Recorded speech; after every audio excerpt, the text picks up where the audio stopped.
Hello and welcome to Free Agents, our Cypher system RPG set within the Beacon Space universe.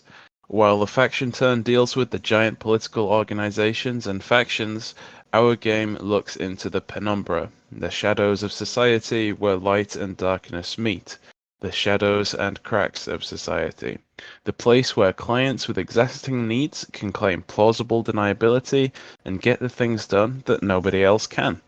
Individuals within the Penumbra are our titular free agents, and a team of such agents will perform a mission today. Why don't we meet them? Starting with Cinch. Why don't you introduce yourself? I'm Cinch, and I'm a clever explorer who works the system. Delightfully unassuming, adorable pink hair, and is really just in it for herself as often as she can be. Very cool. Stealthy explorer, knows the way around. Next up, we have a familiar face, Blodwyn. What are you going to tell us? Yeah, Bloodwing is, anyone who's seen a previous episode would know, is a member of the She from the Starlit Court. He's an inquisitive explorer who uses mind and machine. They're kind of androgynous looking, slightly history teacher-esque kind of personality that always seems to be hacking into things they shouldn't be and finding their way into trouble.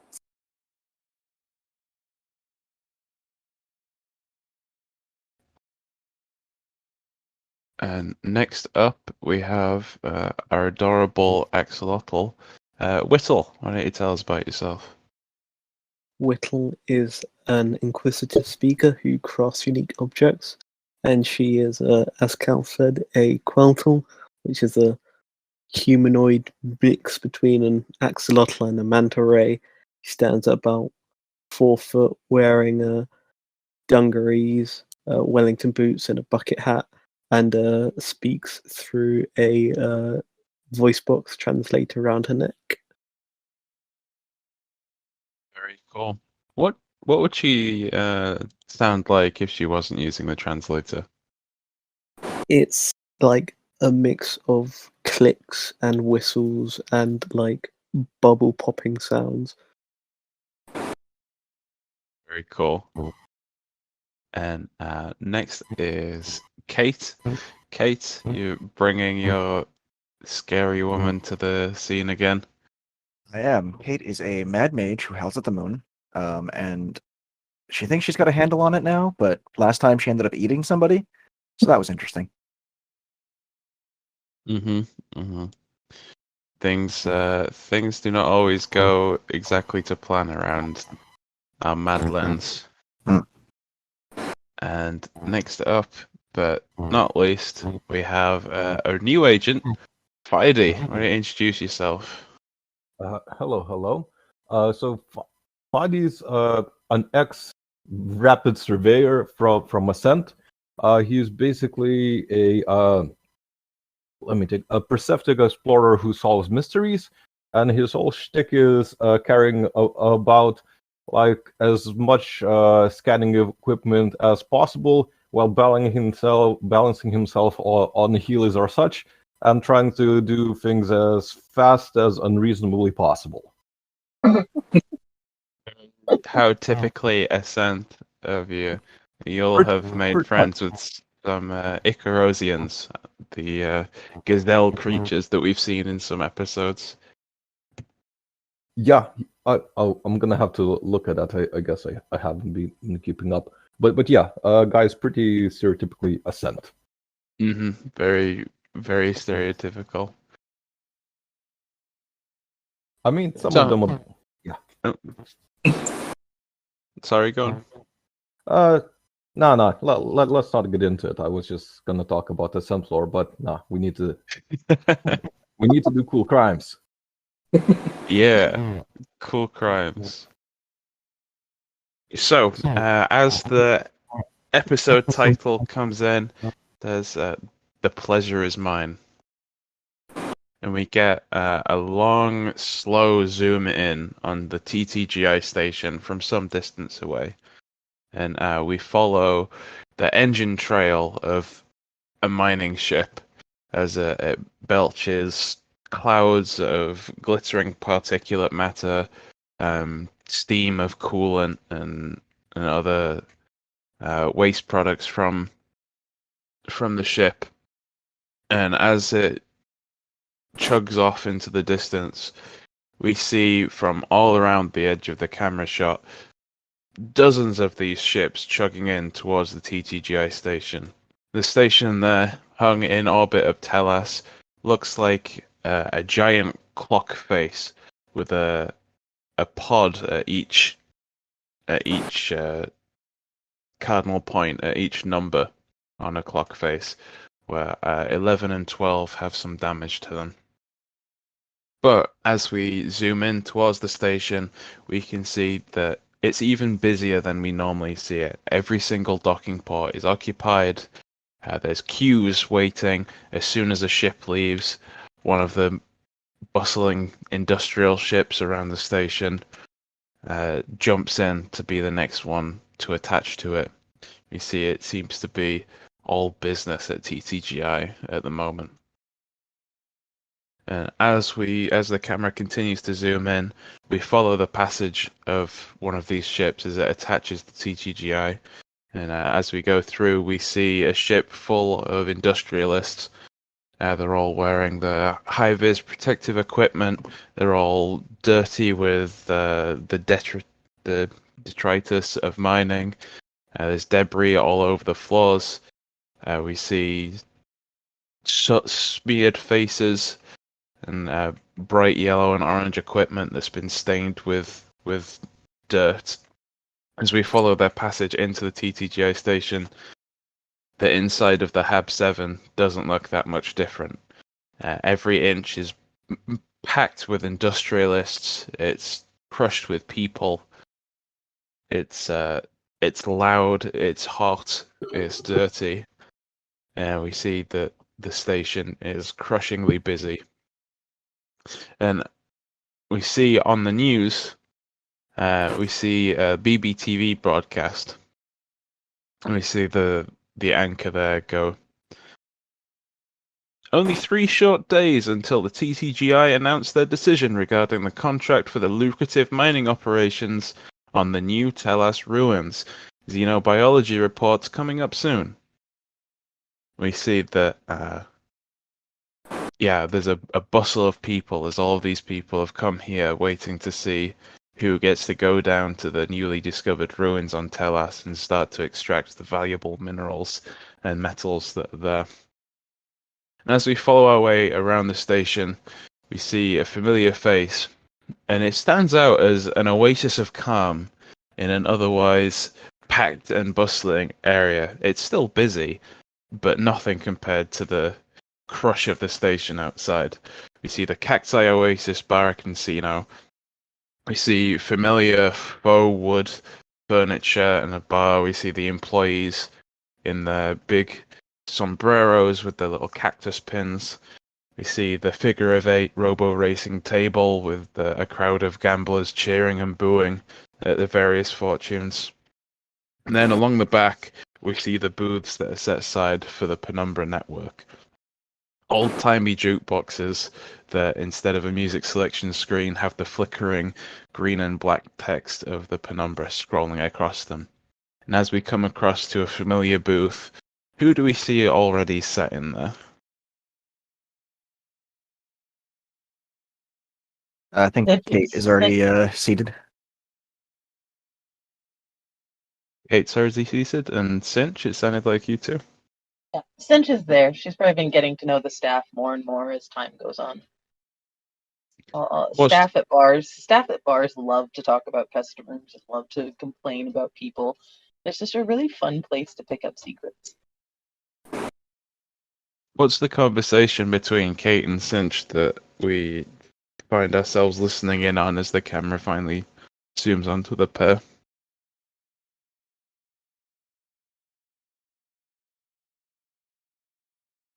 Interesting question.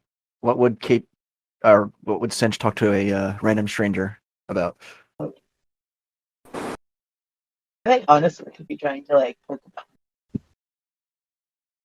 I'm still kind of new at this, but it's been fun so far. I got to do my first mission, and I almost kidnapped someone. And I got this really, really great picture.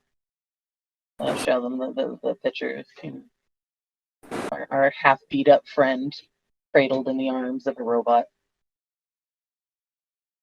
See a picture of a huge man in power armor cradled in the arms of an even larger combat robot on an ice world. I hope our next objective doesn't quite go that way. Well, it was fun for me. It was fun for me. I don't know about him. Yeah. Rather nobody get hurt though. That always ends poorly for me. Question: does Kate recognize the guy in the power armor? Sorry, what was that? I'm asking if Kate. I'm asking our dungeon master whether or not you recognize the person in the power armor because they've been in the news recently. I think Kate might recognize the figure from the news, but wouldn't know. Yep. Would have no reason to know his name or who he is. Yep.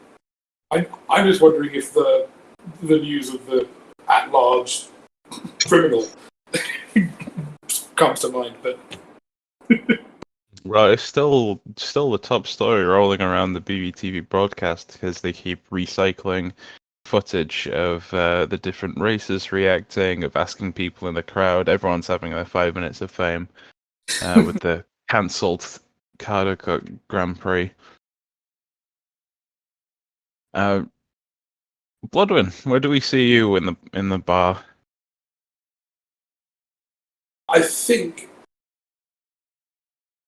the reason my Golden wasn't the first one there, as they normally are, is because they're currently piloting one of the drones on the robo racing. Very cool.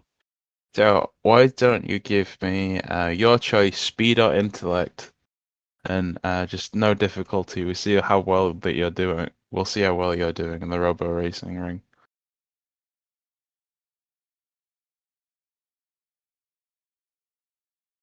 Natural 20. Okay. I think the major effect is that you're just winning, right? Yeah. The crowd, Kate and Cinch, the crowd is going wild as a familiar face to the both of you. Bloodwin of the Shay is absolutely turning it up on the robo racing table. And Bloodwin, why don't you roll just a 1d 500 for me, please? Okay.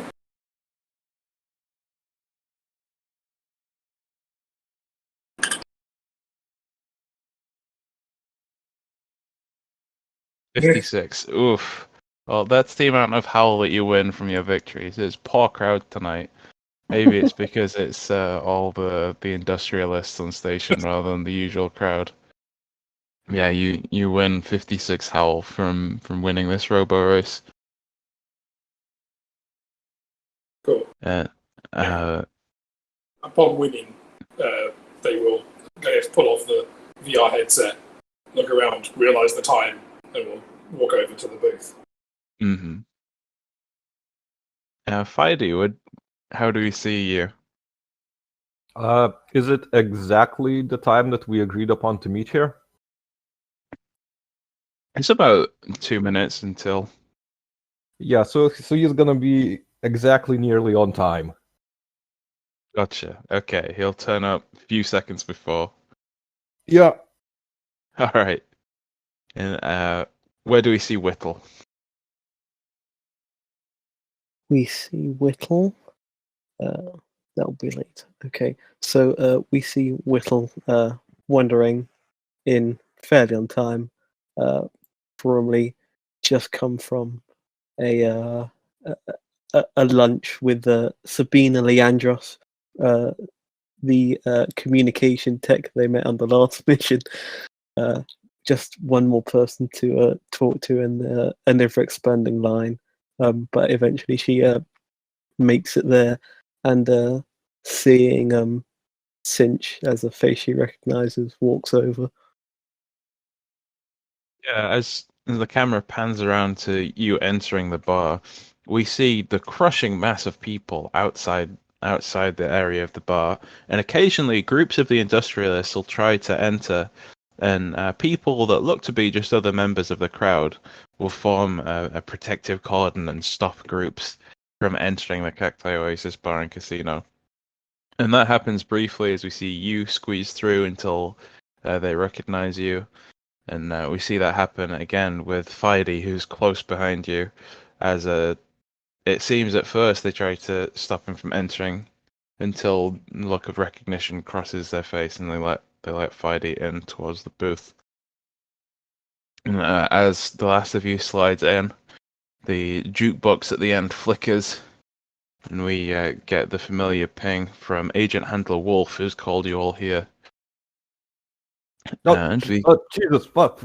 If I may just interject, like at roughly that ping, the moment of the ping, you see this like sweaty hunch over figure, all covered up in a backpack of sensors and stuff, just trying to whirl around on his heelys, like straight through the, not straight, all around to the crowd. He kind of needs to go through someone's legs a bit, and he kind of arrives kind of with a backward slide, which is not at all intentional and not at all cool. He's just forced by the crowd, and it's like this, a lot of sweaty improvisation to get there, and panting. He's just like looking at the watch and like turning off something in his ear, but instead of turning off, it just goes loud instead, and it's just like a podcast about rocks, about two people talking about their favorite rocks, and he's just like panting and looking, muting the thing, and looking at Agent Wolf, I guess, just like expectantly, with a little bit of a lot of trepidation in his eyes, like in a "Am I in the right area?" kind of thing. So what you see is like a U-shaped booth with your four fellows sat around it, and the message from Agent Wolf is on an old-timey jukebox screen in the back of the booth. Agent Wolf is not there himself. In fact, no one has ever met Agent Wolf that you're aware of, or anyone around the table is aware of. Got it. Yeah. I guess I sidle up like a little bit awkwardly because, again, backpack full of gear, onto the U-shaped booth, if there's space still. If maybe a bit awkwardly close, if I assume people would have already spaced themselves appropriately or what, and just kind of wipe the sweat off his forehead, and just exhale slightly and listen to the message. Very cool. So we get the scrolling slow text of the Penumbra message as it is piggybacked across various other official channels hidden within the sub-carrier waves. And we get this message.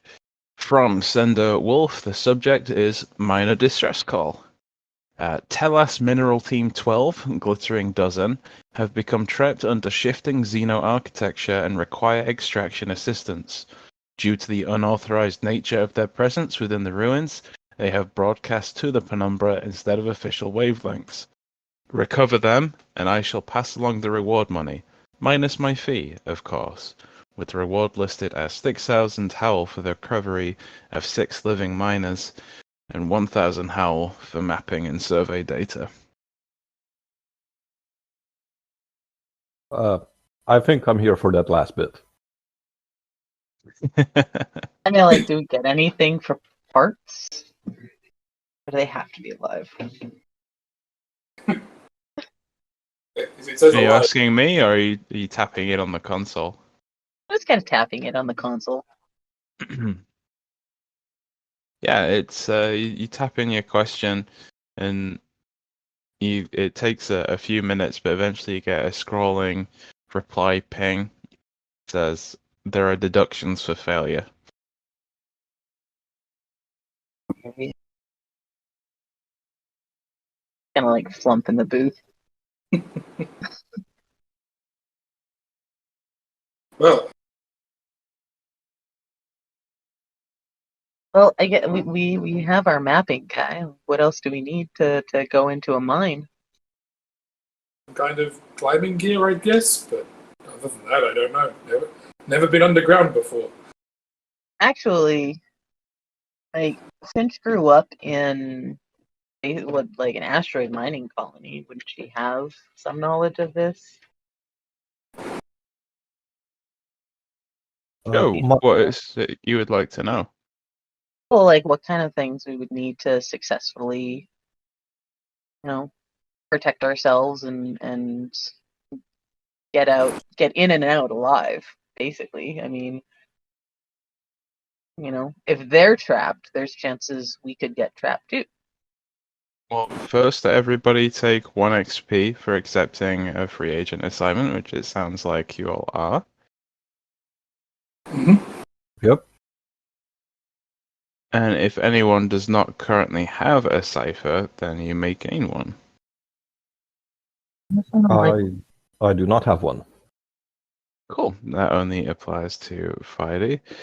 So first, can you roll a 1d3 for me, please?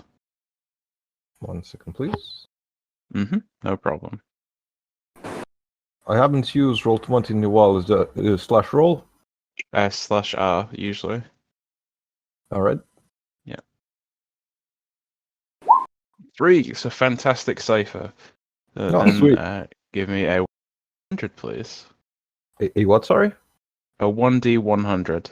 1d100. Yep. I mean, 3. you got it in a way. Didn't roll. There you go.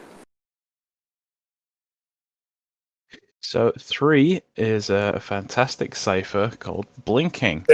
It's 19.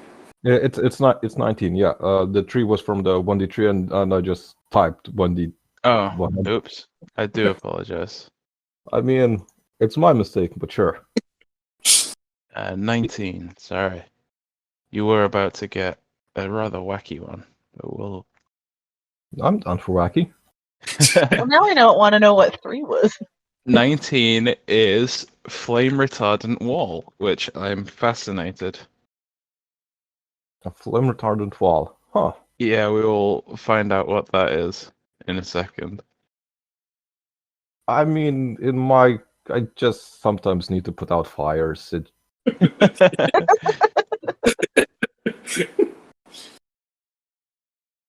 There's so many instances of wall, my normal control F trick isn't working, so I'll be with you in a second.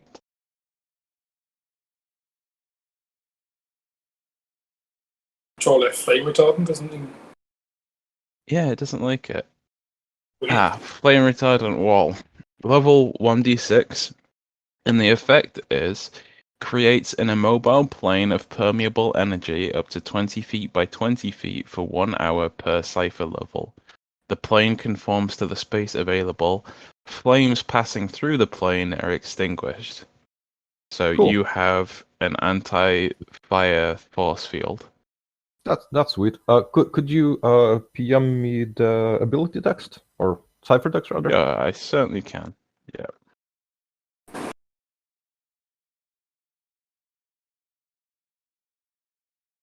There you go. Thank you very much. So, for anyone unaware, ciphers are one-use special abilities that you can find on missions, and in our game you get granted one if you don't have one. They are twists of nature, circumstances of luck, or a special item that you've found that lets you do something that you would not ordinarily be able to do for a one-time use situation. And what does the fantastic or not? What was the 1d3 for? What does it actually do? So the 1d3 is choosing Yep. between a subtle cipher, a manifest cipher, and a fantastic cipher. A subtle cipher is more like something passive. It's something that's a twist of the environment or of nature. It represents being lucky somehow, usually, or it's having that moment of inspiration where you know something that you shouldn't, or yeah, it's something subtle. It's something that you intangible that manifests as a special ability. And then a manifest cipher is like an actual item that you have. So a special weapon, some kind of tool that you have found and picked up on and can use once. For example, Bloodwin has a special gyroscope that you picked up on a mission that will provide an asset on any task involving balancing or precision. It's an example of a manifest cipher. It's like an item that you find. And then fantastic is kind of a ephemeral category that covers both subtle and manifest ciphers, where it is something more on the magical end of things. It's something that is likely achieved through the bleed or technology that we don't understand fully. It's something Right. that's less understandable than a manifest cipher. Okay, that'll make sense. And these are consumable. Yes, yeah, you use them one Okay. time. Yeah. Okay. The game encourages you to have a high turnover of ciphers. It's the cipher system. You're supposed to be the dramatic moments in any given session. Alrighty. But with the random ones, it's a bit of a toss-up if you're going to get something that's ridiculously useful. For example, our friend Cinch has a poison that you inject into someone and then becomes an explosive, which Oh, is somewhat horrifying. that makes my wall seem a lot more useful. Yes, exactly. So Exactly. judgmental of my evil cipher. Like I feel like the judgment is real. Someone called it a war crime last time. The judgment is real. That's true. When we get the assassination mission for an entire squad, we'll know what to use. I don't know why I was sitting there at one point this week. I'm like, how the hell am I going to use this one? I don't ever want to get rid of it, but how am I going to use it?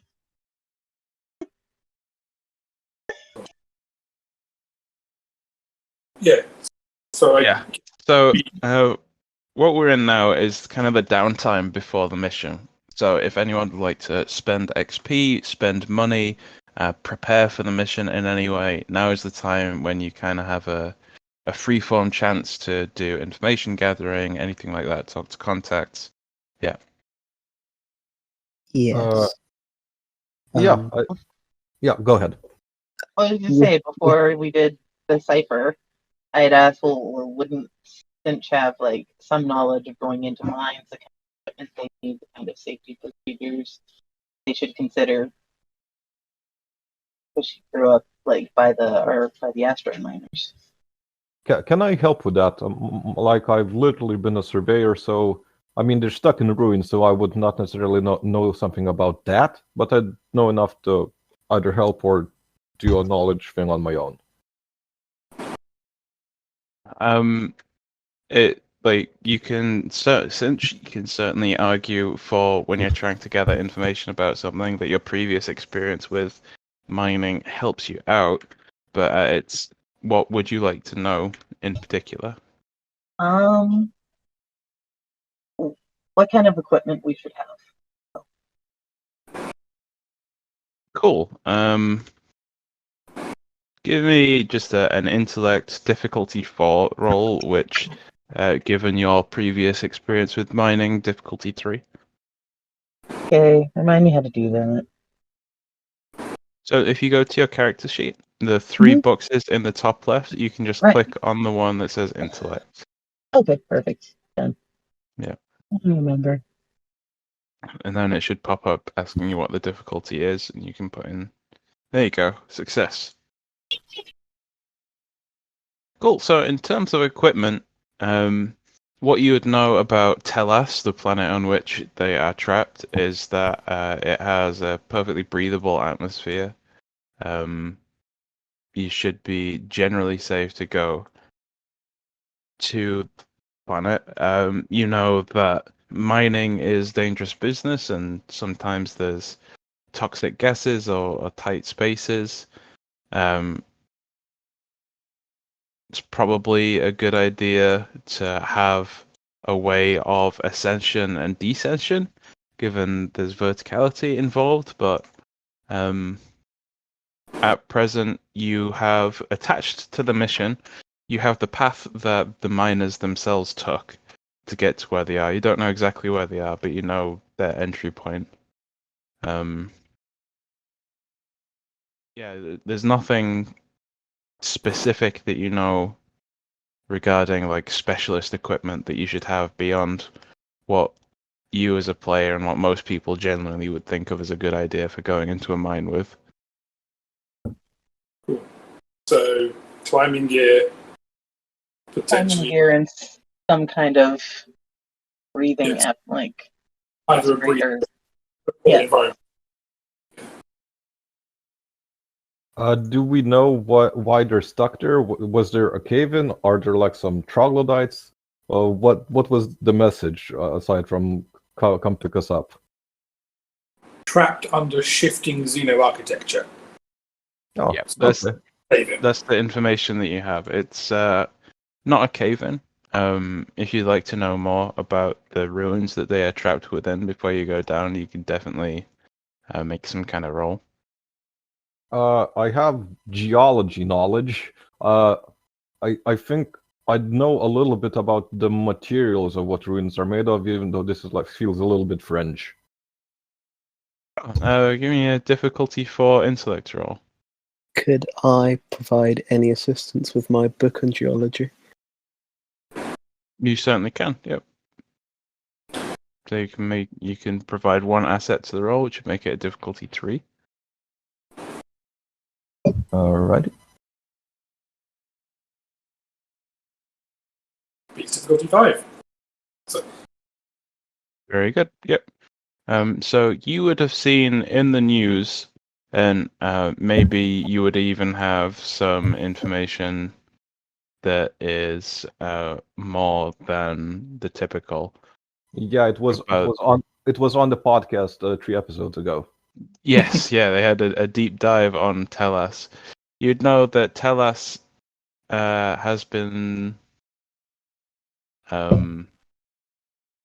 Tellus has been the center of news around Beacon Space for quite some time as the ongoing terraforming operations go, and you would know that relatively recently a ruin was uncovered on Tellus, and it seems to be some form of transit and travel focused ruins from an ancient civilization that once occupied Tellus. And there are strange materials that people have yet to identify, along with a lot of valuable materials that people can identify, of like rare metals and high purity refined building materials, and lots of high tech complexes and things like that. Oh, okay. In terms of the materials, not in terms of like their super advanced characteristic, but you would probably know at least a little bit of like the basic characteristic. I mean, is it breakable? Is it meltable? Are these things like so beyond our natural capability that we shouldn't even try? Are these somehow brittle, or are there like some weird joints? Is there anything like that slightly specialist knowledge that like as a geologist I would know? As a geologist, not a material scientist, but as a geologist, Sure. they are metals that you're capable of melting or damaging, or you would know that just from the news, you would know that they have been using mining charges and lasers and other such cutting equipment to get through. It's not impervious or impenetrable. And is it like a long work, or is it like you can do it in like a minute or half an hour sort of work? Does it take a day or minutes? Depends what material you find yourself coming up against and how big of a hole you're wanting to make. Okay, doke. Yeah. I think that I mind as much, pun intended, as much as I can there. Cool. Well, I guess knowing we're going into a mine and having confirmed the gear we need, I guess we go shopping for climbing gear and And breathe the stuff suits for anyone who doesn't have one. Yeah. You make your way through the hustle and bustle of the station, and anyone who wants to can purchase a pack of generic climbing gear for 500 howl. Can I Whittle get will it? do so. Can I get it cheaper because of my financial acumen, Cypher? Financial acumen gives you an asset on a roll, so it'd still be a roll to try and negotiate to get it for cheaper. Sorry, this probably was covered before. I'm not sure how much money I have. You currently have 0 money, as far as I'm aware. Okay, that makes sense. I'll have to mooch.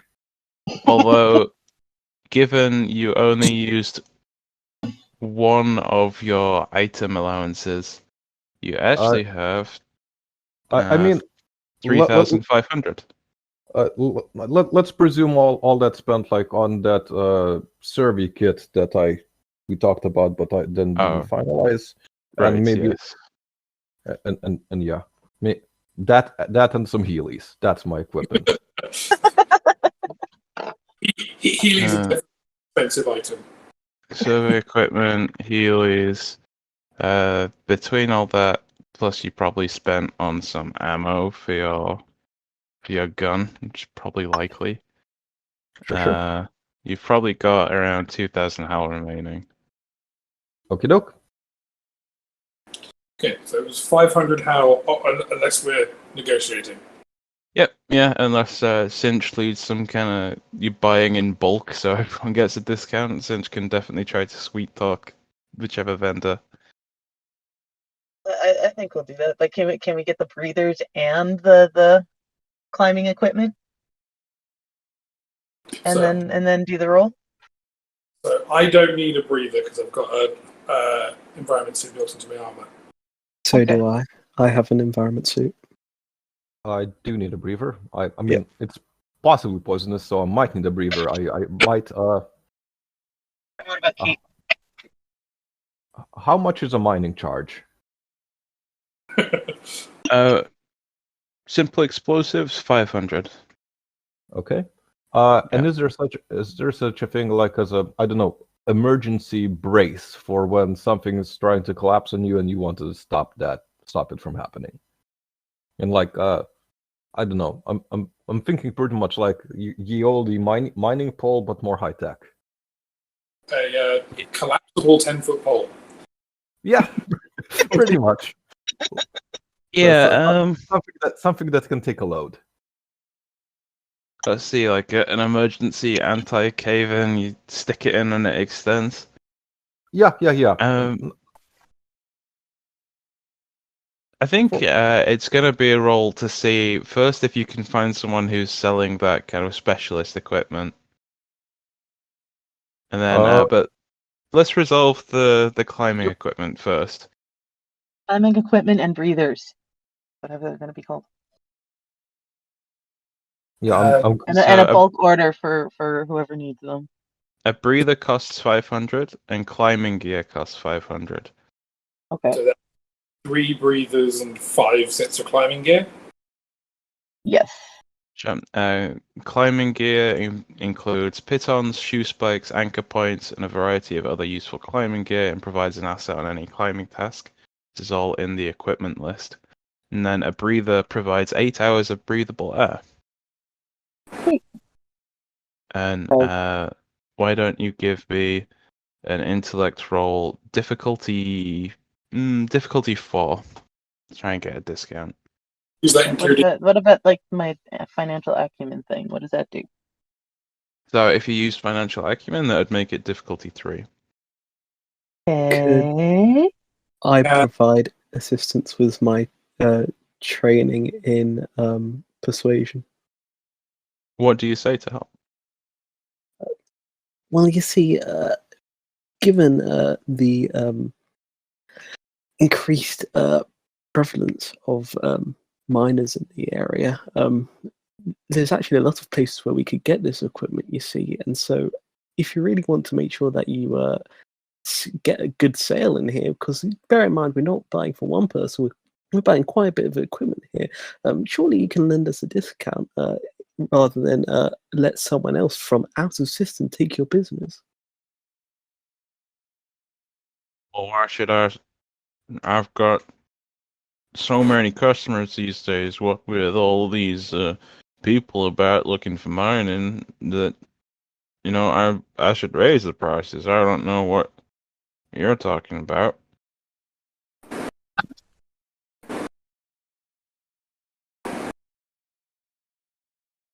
But you see, you're not the only person who thinks that way. See, given all of the other salesmen here on the station, how many of others do you think will also be raising their prices?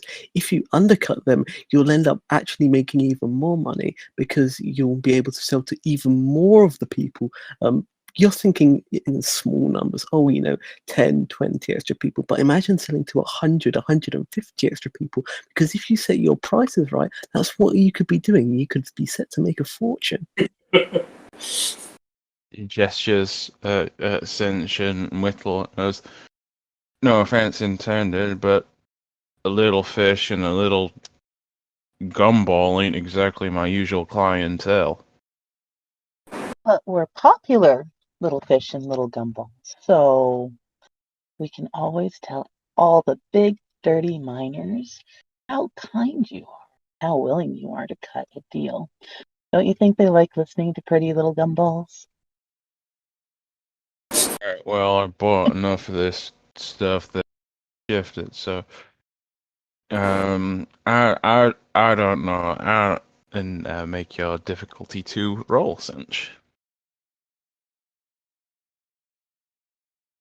What? Wait. Dun dun. No. You do have an option to re-roll that at the expense of 1 XP, although I don't know how worth that is for this particular roll. It's up to you. You could re-roll that. Yeah, I'm gonna re-roll that.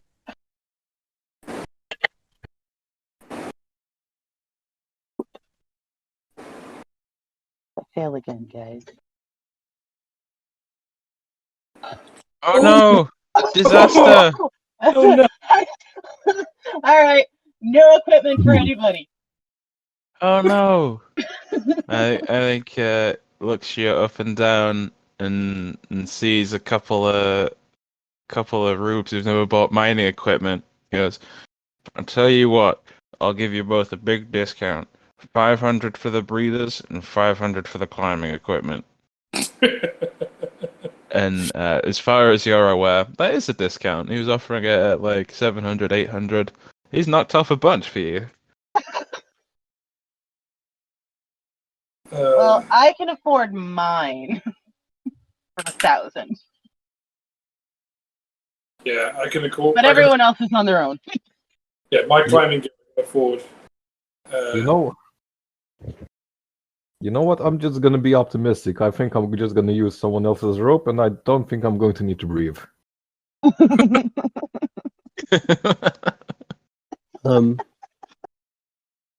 Let's do a quick. So we've got 3 breathers, 5 climbing gear. So that's 8. 500, so 4,000 total. I've got 1,900. I got 1,600. My gear, I have 20 left. You bought it. Okay, cool. Cool. So does that mean everyone has? We'll Boss. say, in a Boss. pinch, I will allow someone to be like, yeah, we're alternating taking breaths with this breather, but it's not going to be a pleasant experience. Probably 2 people max can use a breather at once. I do happen to have a spare environment suit if necessary, so it shouldn't be too much of a problem.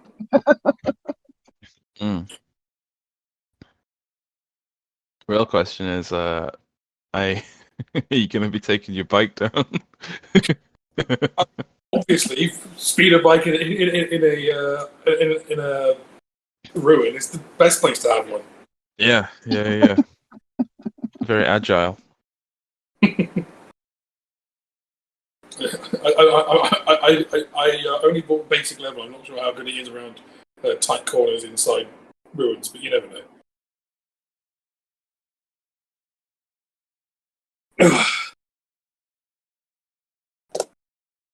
Yeah, cool. So climbing equipment and breathers purchased. Is there anything else that anyone would like to do before you look for transit? Oh yeah, I do want to look for that collapsible thing, don't I? Yes, right. So just give me a difficulty 3 speed roll to be able to find someone that's offering that kind of equipment. Ooh. What? GM intrusion. So for the uninitiated, when you roll a 1 or at my offering, I offer a GM intrusion. It's like a devil's bargain in Oh, hell Blades, yeah. or in Genesis, it's like the GM using a story point. So you gain an XP, That's great. and you can choose a member of the team to give an XP to. I don't know anyone too much. Is anyone like 1 XP away from an upgrade or something? Bloodwind is currently 2 XP away from being able to level up to tier 2. I don't need the experience given to someone else. Cinch spent an XP on a reroll that then failed. I'll give it to Skin then. The Cinch? Since yeah. Cool. New bestie.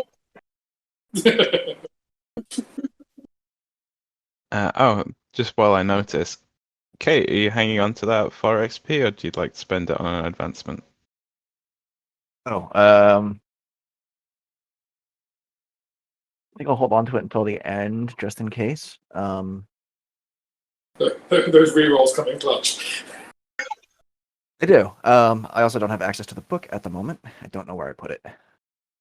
Cool. I've misplaced it. My bad. That's quite alright. It's not to worry, we can go over it later. Yeah, so, Fidey, in just the crush of people, you find your way to a corner of Hab 6 that you've never seen before. And as you're stumbling through the crowd, you slip and you stumble into, as you're looking around for this mining equipment, you slip and you stumble into a barrel-chested individual. Who, Can I add just a little bit more flavor? Sure. I imagine this is stupid, but I love it. I imagine he actually slips backwards, but because he is like fairly back heavy because of all the equipment, and because this does happen a lot, there's actually like a little wheel at the top of the backpack. So he slips and kind of arches very awkwardly and painfully, and rolls, I guess, kind of face first into his boot or something like that. Oh. What you hear is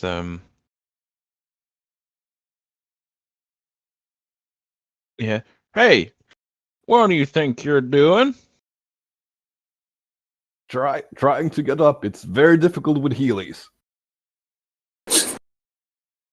You one of them minor role fuckers?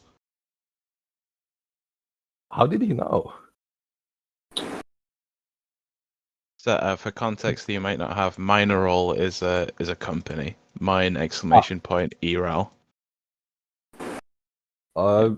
Fully independent, sir. Thank you for asking. I don't believe I've seen you. You've been looking around all these people looking for mining equipment. You're just trying to steal our secrets. You better and reaches down to lift you up by your jacket. Pulls you to your feet. Should I mention at this point that I do have intimidation trained? Uh, If you try to intimidate somebody, that will make it easier for you. I'm not sure why I have it trained because nothing that I've established so far comes off as intimidating. I imagine I might come off as a danger to myself and others, and that's mostly where that comes from. Does that fly? I mean, yeah, sure. So skills make rolls easier for you. They're not like auto successes. Yep. Yeah. Of course Yeah. not. Okay. Yeah, So- I mean, it's up to you how you come across as intimidating. Yeah, this gentleman is gonna grab you by the back of the sensor pack or the back of your jacket, whatever you can grab onto, and try to pull you to your feet. I Oh, guess. You, with your knowledge of like surveying and from the ascent, you would Yep. perhaps recognize this person as a member of the Darien Agricultural Consortium. Okay, and what are the implications of that? Implications of that is, in real world terms, they're a backwater yokel. They are very kind of libertarian in their outlook. They are for the worker. They are they used to be a large player within the sector, but have been reduced to fringes and land that nobody else wants to work for their farming and mining and other such industries. Mm-hmm. Okay. So from what I can tell, I just pissed off a guy by being abrasive, and now he kind of wants to fight, or not even fight, but like just sort of establish dominance. He currently believes you to be performing some kind of industrial espionage. It's the vibe that you get.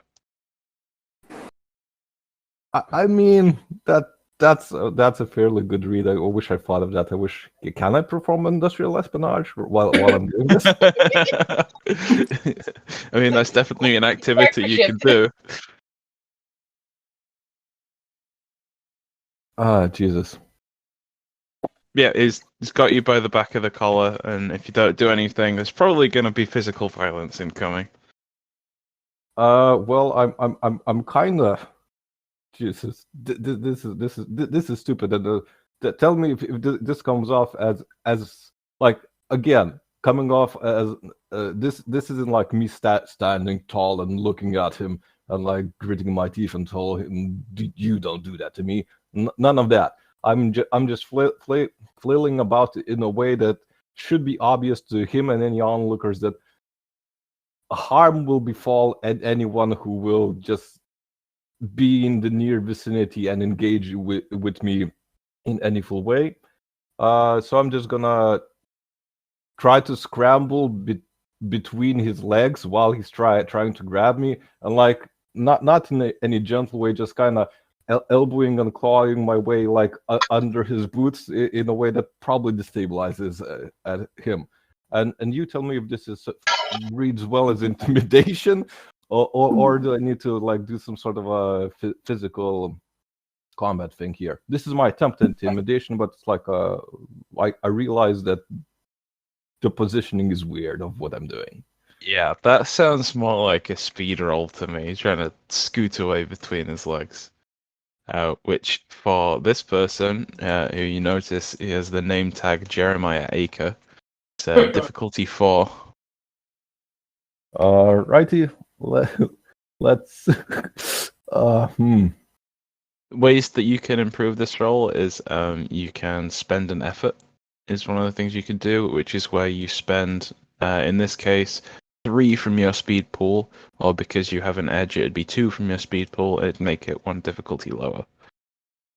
Right, and what's the current difficulty? Sorry, I kind of blanked. The difficulty is currently 4, which in practical terms, the target number is 3 times the difficulty, so it'd be difficult. So it'd be target number 12, Target number 12.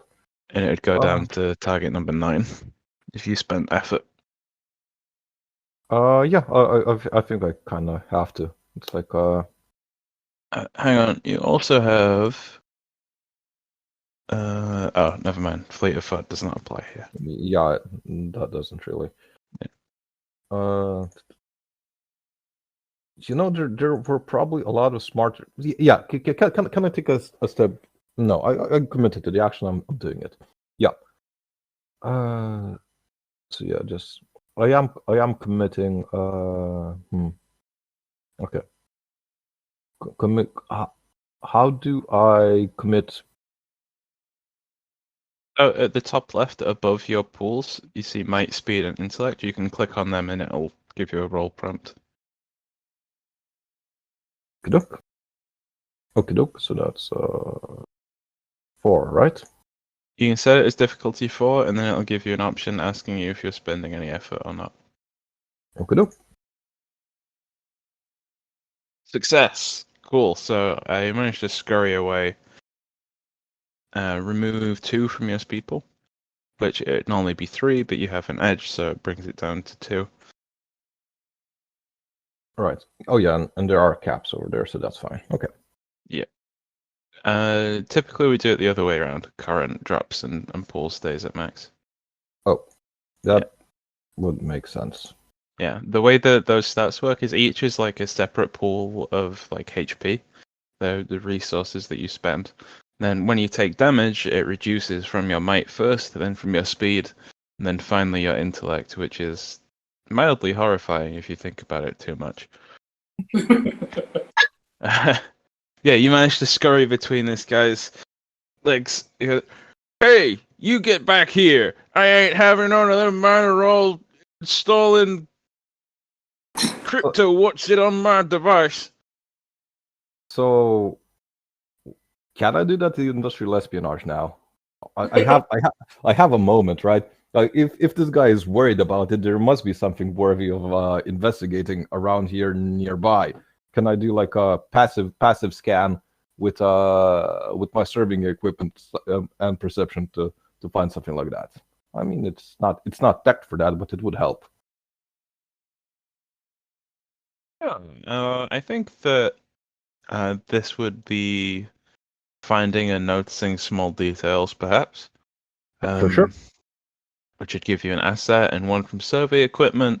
So looking for this thing would be difficulty 5, so it'd be down to difficulty 3 with your 2 bonuses. Okay, and that's intellect, I would assume. Yes, yeah. Cool. Oh, maybe it'd be speed, but I'll let you use intellect. Yeah. Okay, look. I can do speed. I mean, it doesn't really. Difficulty 4 it was. No, difficulty 4 or 3. 4 you said. Difficulty 3 with your 2 bonuses. Difficulty 3, yes, remember that. Yeah, I am gonna spend an effort. I can do it, right? It's like effort is per roll. Yes, yep. You can spend levels of effort up to your effort cap, which for you is 1. Which you spend. Okay. Unfortunately, you look around and you think that you see like some blinking equipment in the corner, some kind of data that could be useful to you, but you're not quite able to pick it up before the DAC goons chase you out of the area. Damned goons. Yeah. Well, I go back to the team and say that I couldn't find anything affordable.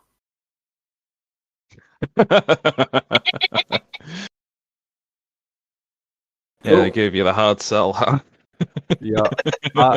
I am obviously like super flushed. There's bruise marks on my face and like scratch marks like dirty wool walk and like on the front of my my jacket and elbows.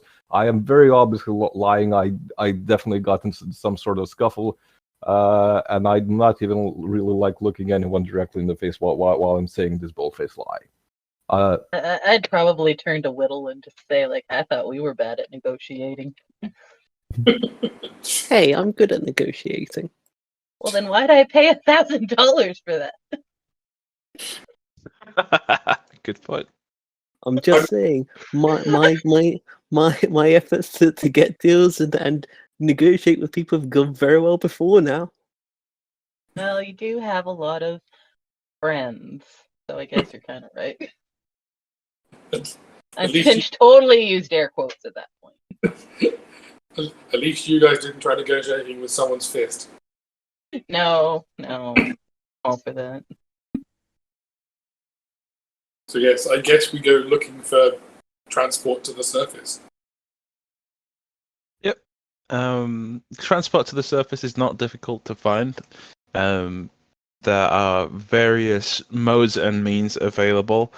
You walk past a familiar section of people offering transit to nearby hexes, including one Captain Trilby, who's advertising the best tours of K-Show space, seeing all of the ritual sites and pilgrimage beacons.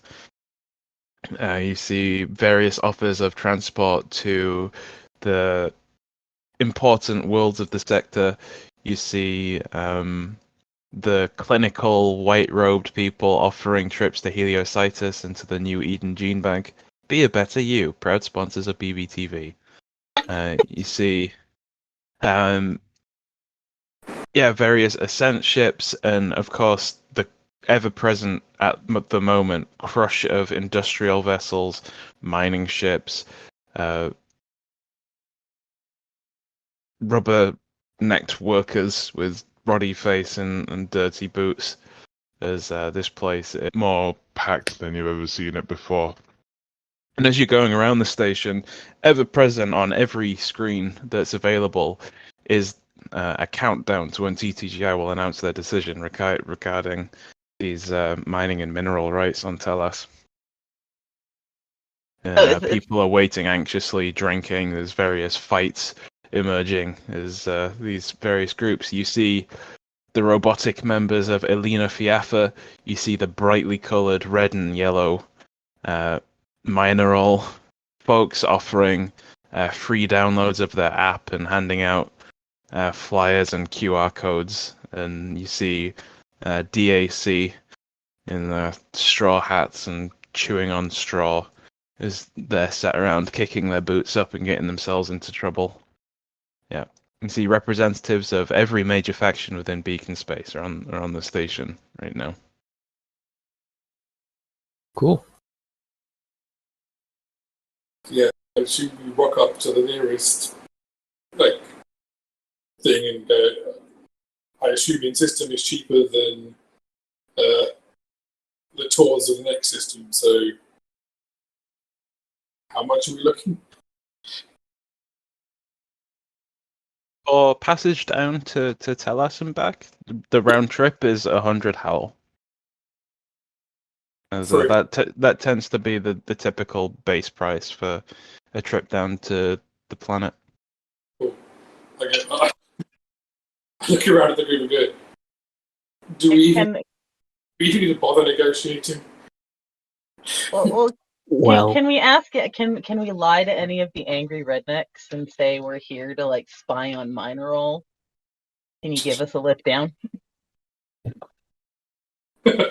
This is the other option that you have, rather than looking out into like the public sector, is to ask the Penumbra network for transit. There's also a resource available to you. I'll remind you of.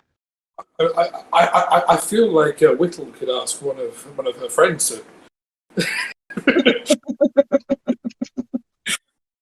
Look, okay, this is all well and good, and we could pretty fairly easily, it seems, find some form of transport down to the planet.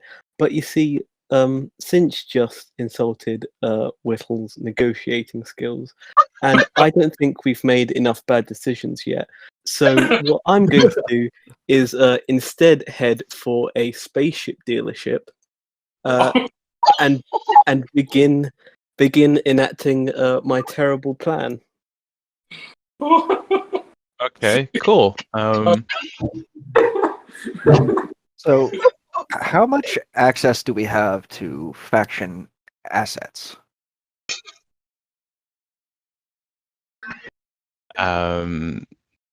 Depends what you're talking about. 'Cause if I'm not mistaken, Larkspur just put a team of surveyors on the planet, That's true. Yep. so maybe I can get us a lift.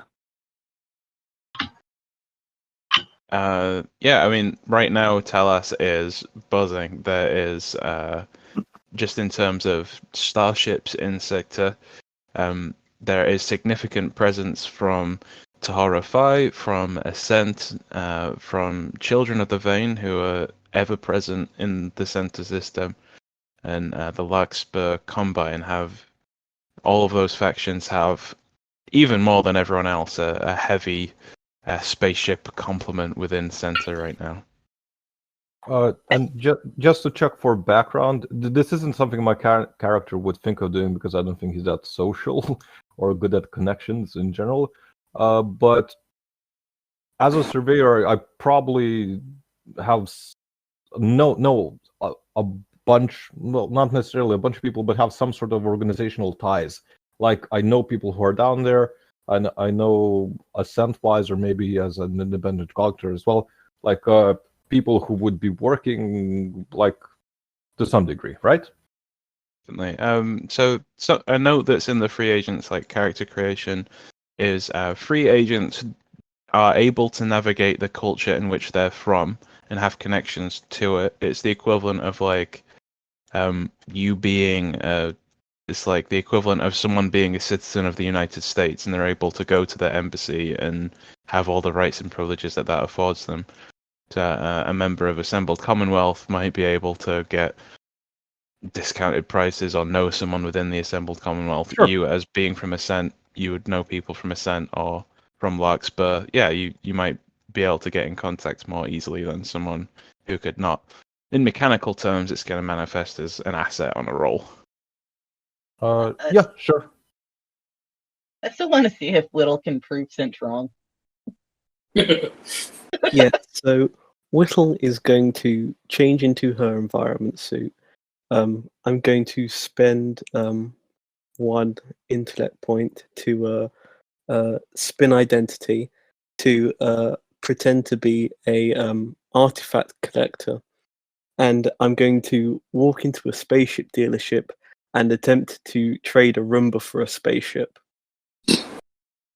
Roomba Oh. for a spaceship. Okay. Yes, Can I- specifically half a Roomba. Cinch? I wanna. Can I give her an asset with lies and trickery?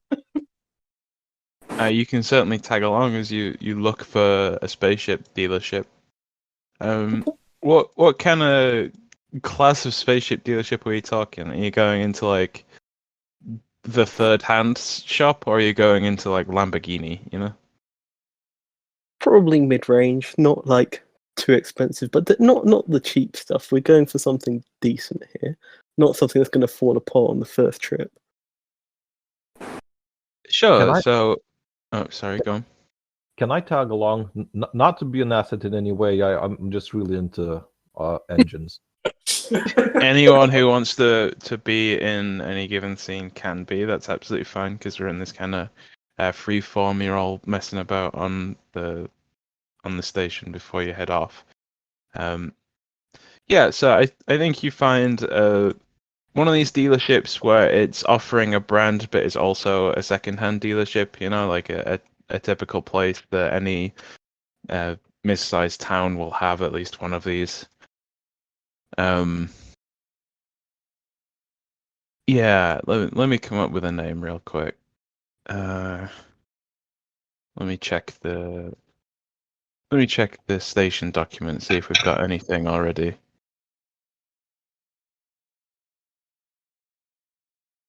TGI.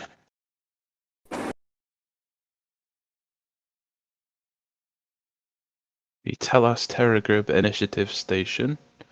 So I think you end up in Hab 3, which is the kind of the middle class residential hab.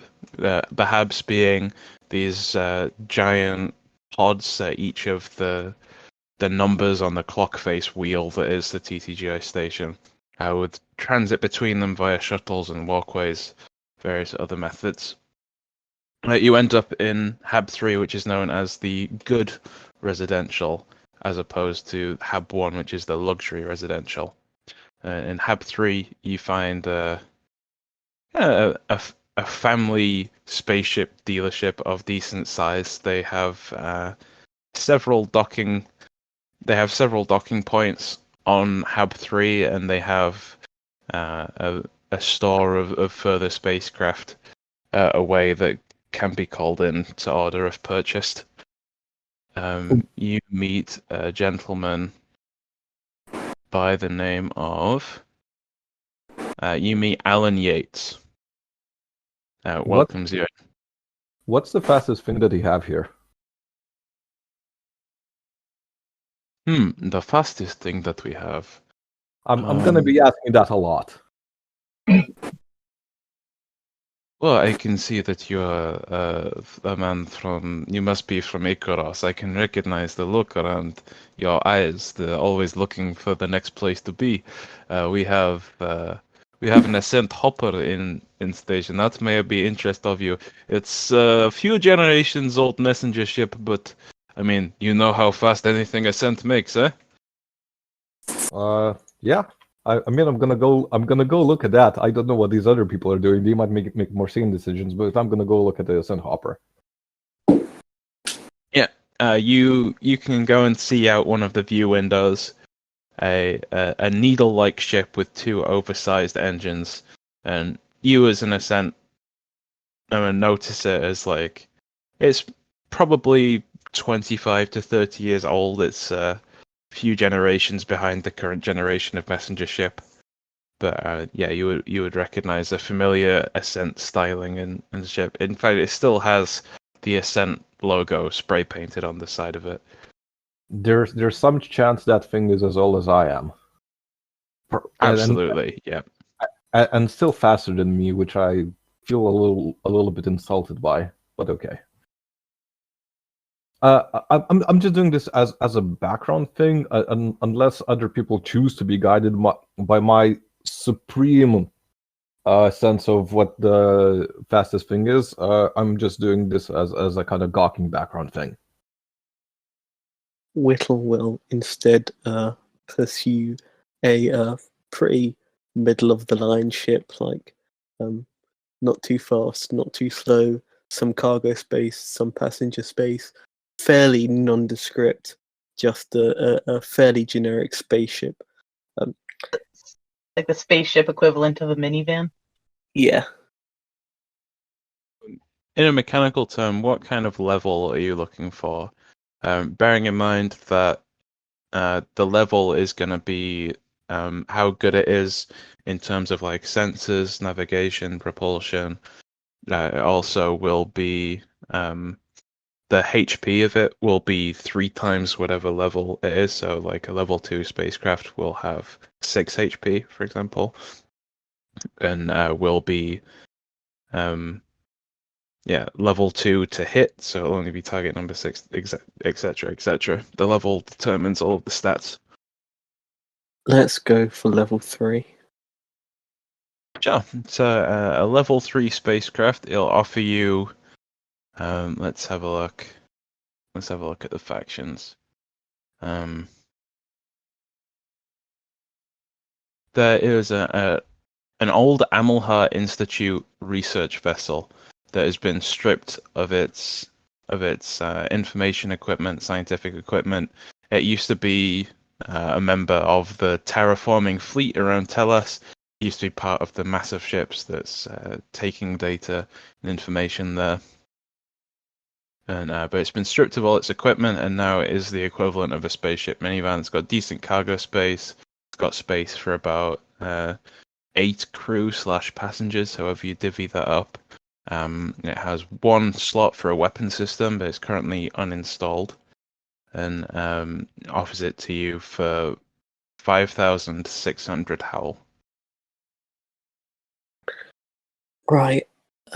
Now, Whittle will begin to work her charms and using this identity as an artifact, as an artifact collector, and will say, you see, I have a deal for you. You see, what I have here, and she pulls out the half Roomba. What I have here for you is a deal of a lifetime. You see, I'm sure you've heard some of the various news stories going on recently, including all that terrible stuff going on in the Halo system, where my good old home of Cardicook is. But I'm sure you heard about the Grand Prix and how there was an incident there, and there was this man who caused quite the ruckus there, really quite the outlaw. You see, this outlaw.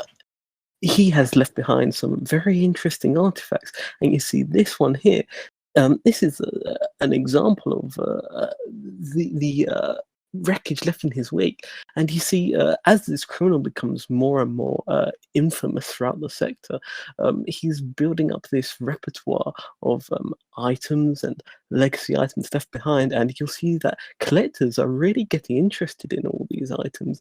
In fact, just this item here is worth hundreds and thousands of shoal, you see, using the Cardicook currency, and she will take out her notepad and pencil and start like writing down, like, you see, if you take an account for interest and the various increased value that this will generate over time, you see that this is actually a very wise investment. You see, what we call this is an non-fungible token, you see, and so once you get in early, you'll be able to use these items in the future to become worth potentially more than even your entire dealership. Honestly, it's a very good deal, and I recommend that if you check the numbers here, and then she like jots down a few more nonsense conversions of currency. You see, this is a very wise investment for your time. If you, trade this ship you have here for this magnificent item, you'll find that your wealth will increase manifold, and she will be attempting to use her skills in deceiving and persuading.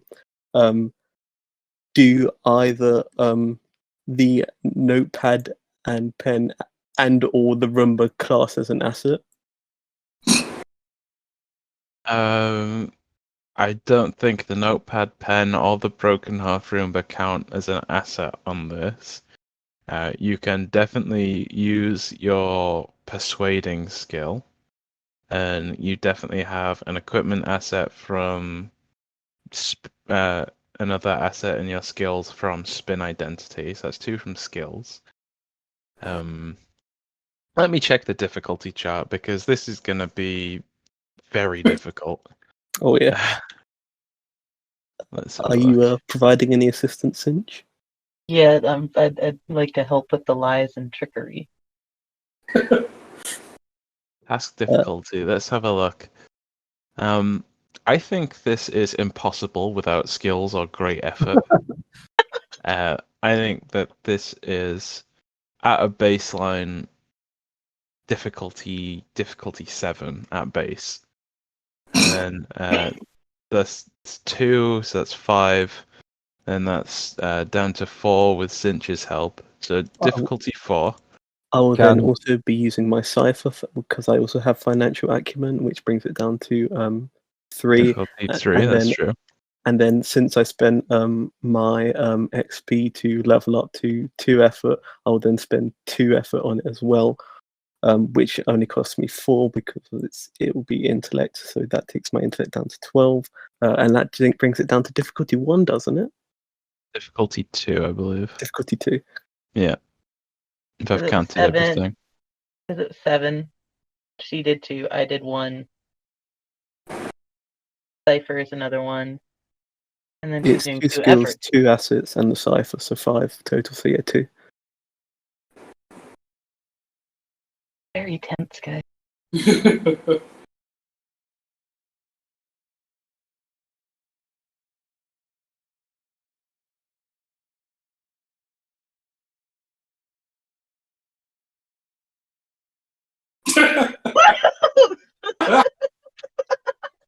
So, I think I see that you're a very discerning customer, and I appreciate the offer that you're giving me to trade in this magnificent artifact. But to be honest with you, I'm not sure if I can. I sell starships. I don't sell criminal memorabilia.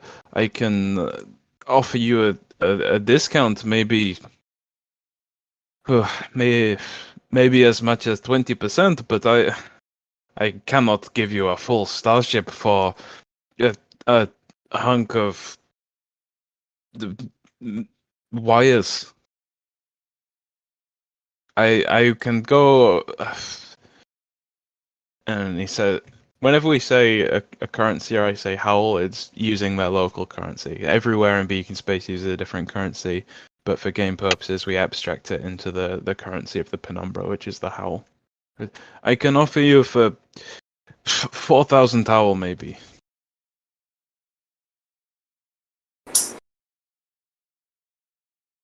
Whittle will slowly shake her head and say, well, I'm sorry that you couldn't afford to really get in on the action while you could. I'm sure you'll regret it with time, but that's for you to regret. Good luck with your business, and she'll turn around and walk out. Cool. Just for context, you did reduce the price by 1,600 howl, which is an expensive and a moderate item, but yeah, I don't think... For half a broken rumba. Yeah, I don't think you can reduce it all the way. Look, the point No. of it was to try, not to succeed. I think actually turn and leave will go, wait. I can, we can work out some kind of pay-as-you-go arrangement. You pay me off over time. You use the room as down payment. You can pay me, let's say, 500 per week until you can pay off the spaceship entirely, or perhaps we can rent for some time. I can't just give you a spaceship for a broken piece of equipment, but Suddenly, Whittle is all proverbial smiles. I'm not sure how Quilton will actually smile, but she's proverbial smiles, and she's like, "Well, that sounds fine indeed. What wonderful doing business with you. In fact, I'm so glad that we could come to this arrangement. I'll pay for 2 weeks in advance already and give him 1,000 howl." cool. So note somewhere that you are 3,000 in debt for your spaceship. Yep. You are in debt to Alan Yates of Hab 3. And now that you actually made the purchase and it's far too late to help in any way, I'm gonna come around and say everything that's wrong with the ship that you bought, which is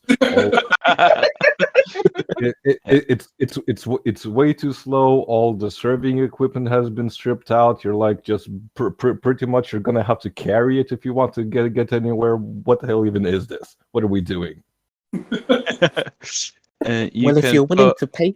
Well, if you're willing to pay for it, Fider, I'm more than willing to let you go ahead and purchase the one you want.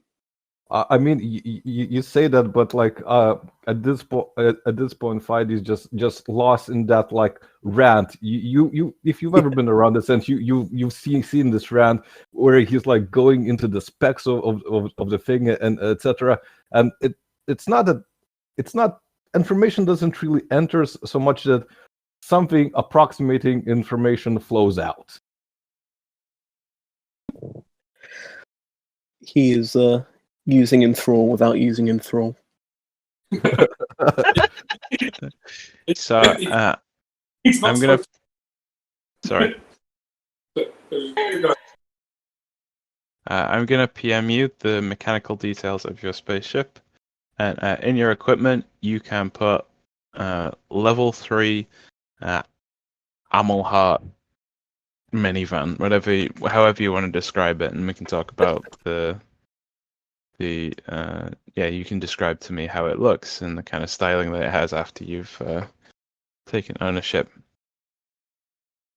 And that's my Cypher gun, right? That's your Cypher gun as well, yeah. Apparently, I owe You can just Whittle click used, and then we'll keep a record of the ones that you have used over Oh. time. Whoops, accidentally That's- deleted it. No, that's quite alright. figure out how to delete mine. Since There you go. Finch owes Whittle a begrudging apology about her negotiation skills.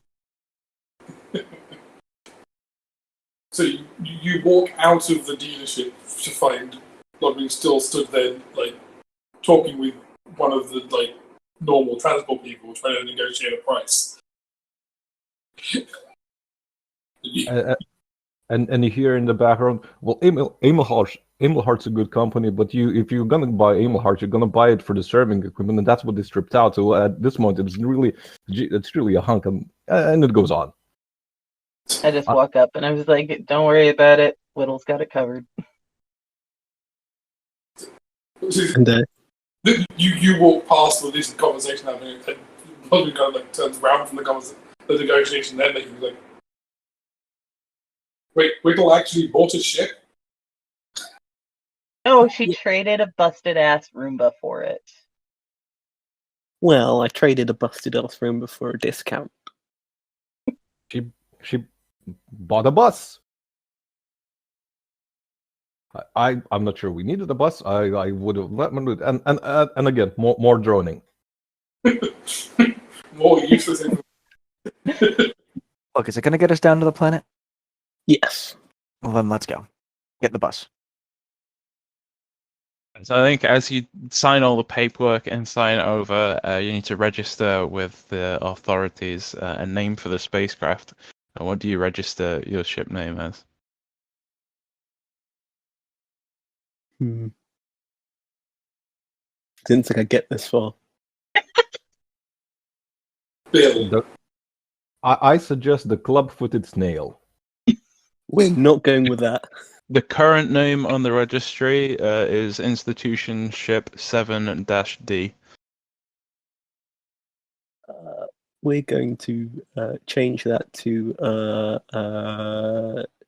Depth Strider. Depth Strider. Is there any kind of prefix indicating that it's a Concorde ship or like a Carter Cook ship, or do you keep it on the down low? No, I think it's just a personal ship rather than a Concorde ship. No, I mean like you know how people have a number plate that says they're from X or Y country or from X or Y state. Do you register it like to your home address? Like where do you register the birth of the Depth Strider as being? Probably just Teller.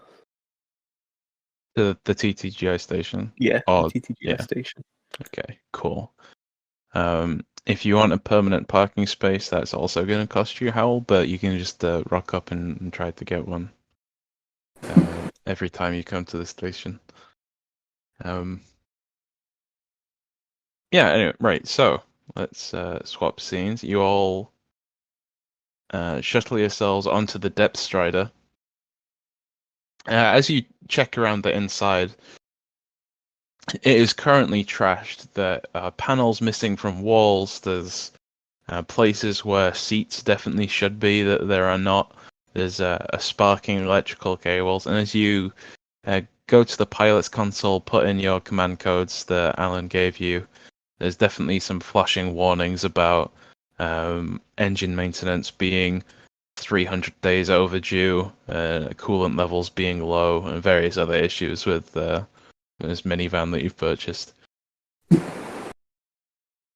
Whittle is kind of positive as she looks around, and she's like, nice place here.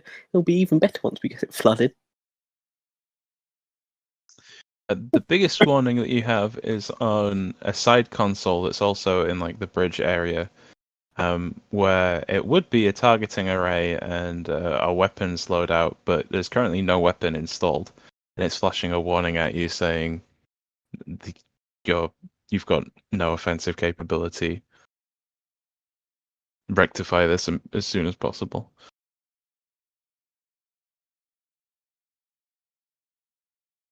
Well, Maybe one day. at least it's Someone knows a harpoon beater. Can I take a look and see if I can improve the performance of this vehicle in any way?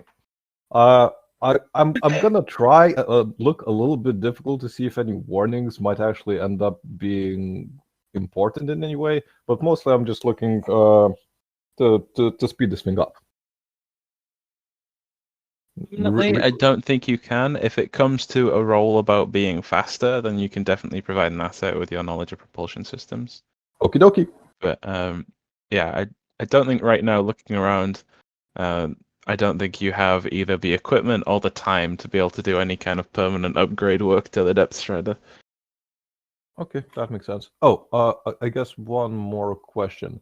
Is there any chance that any of like the surveying equipment that they ripped apart, or like scanning, and like it's not necessarily a surveying vehicle, it's like a general like information gathering vessel. I'm not really sure. Is any of that by any chance like built in straight into the hull in a way that would have made it impossible to rip out, and maybe it's something useful that we can actually find? Like I probably worked along a similar designer ship, even if not exactly this ship, at some point, and can I take a gander for that? It can. I mean, I'll just give this to you. It has all of the necessary equipment for the functioning of a spaceship. It has its shields and armor. It has the transponder that broadcasts its signal. It has basic navigational sensors and just sensors in general, communications equipment. But any kind of specialist equipment, which, looking at the registry, you'd note this to have previously been a ship that would have been in orbit of Telas, reporting back to Amelhart about the progress of terraforming, which is not uncommon. Telas is abuzz with all of various factions and entities checking on the progress of terraforming, taking their own data, because nobody trusts each other, as quite rightly you shouldn't. Everyone's gathering their own information on the progress of TTGI, and this is a former vessel that was for that task, but they decided to upgrade. So this is, this is maybe 15 years old from when it was birthed, which in spaceship terms, this is relatively new.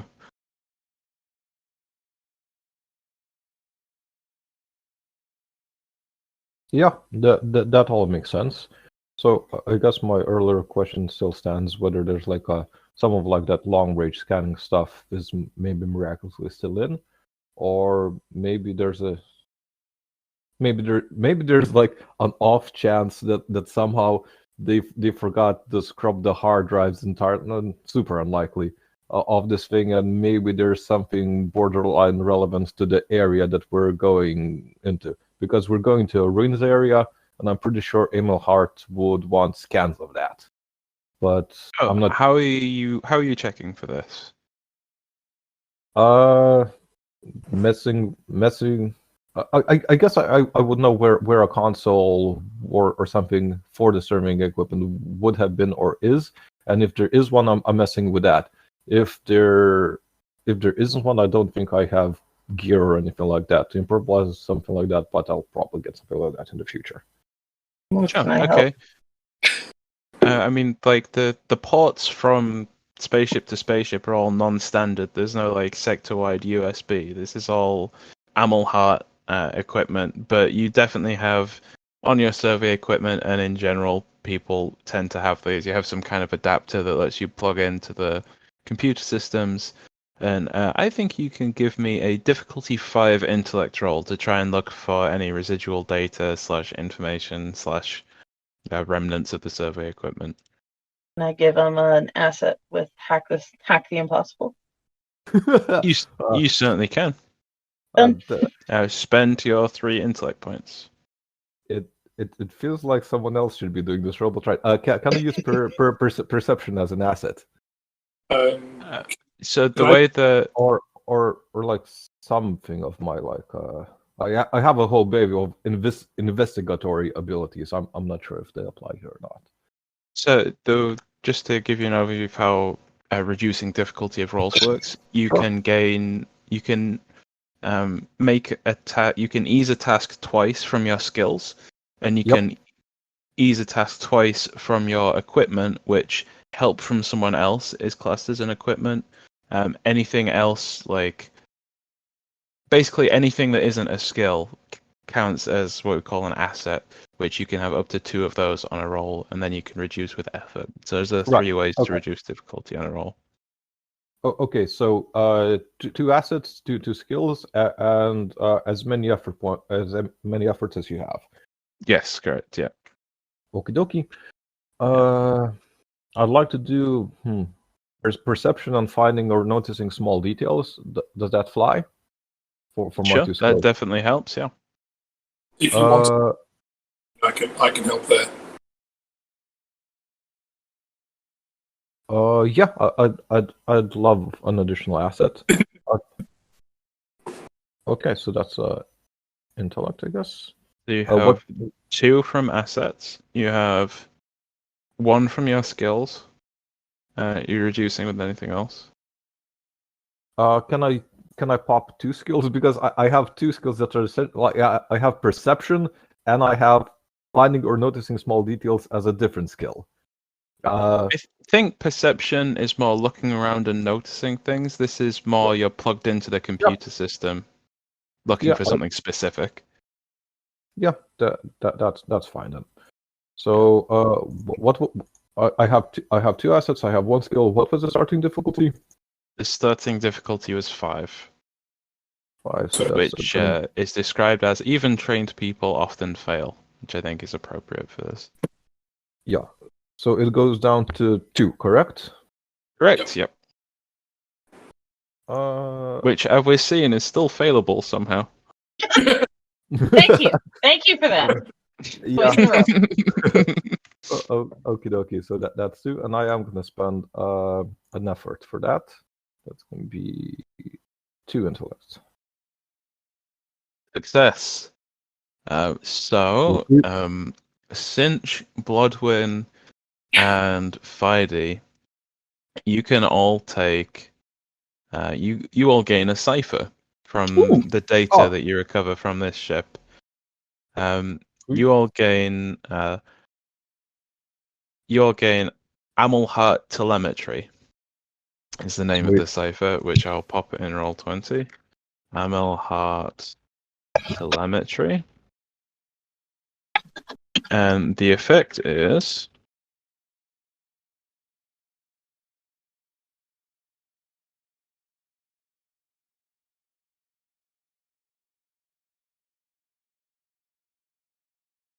provides an asset on any task involving environmental information gathering.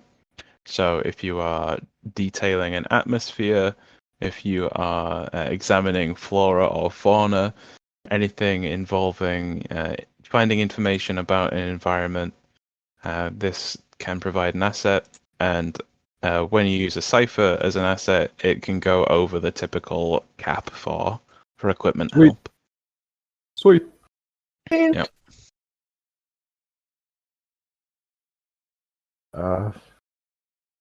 And we should probably start the actual mission at some point as well.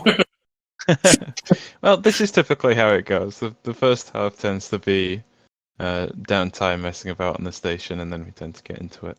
This is pretty typical, don't worry about that. I mean, we could have started like 40 minutes ago, but I wanted to try and buy a spaceship with a Roomba. Very true. It's very true. We ended up on an adventure, but hey, now you have spaceship and debt. Woot. Which I'm not saying you'll never be able to get out from under the yoke of, but we'll see. Yeah. Is there anything else that we'd like to do before we set off for Telas? I would like to check the value of Eral coin. Eral coin. Yes, you absolutely can check the local market and note that Eral coin is currently worth 67.48 howl.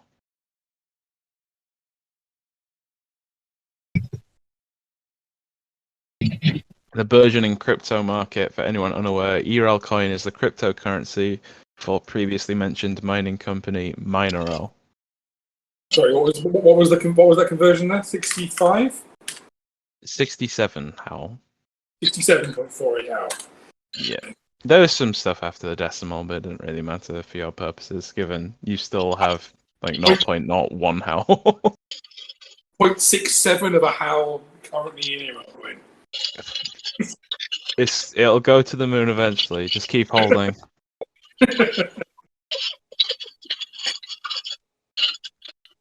Oh,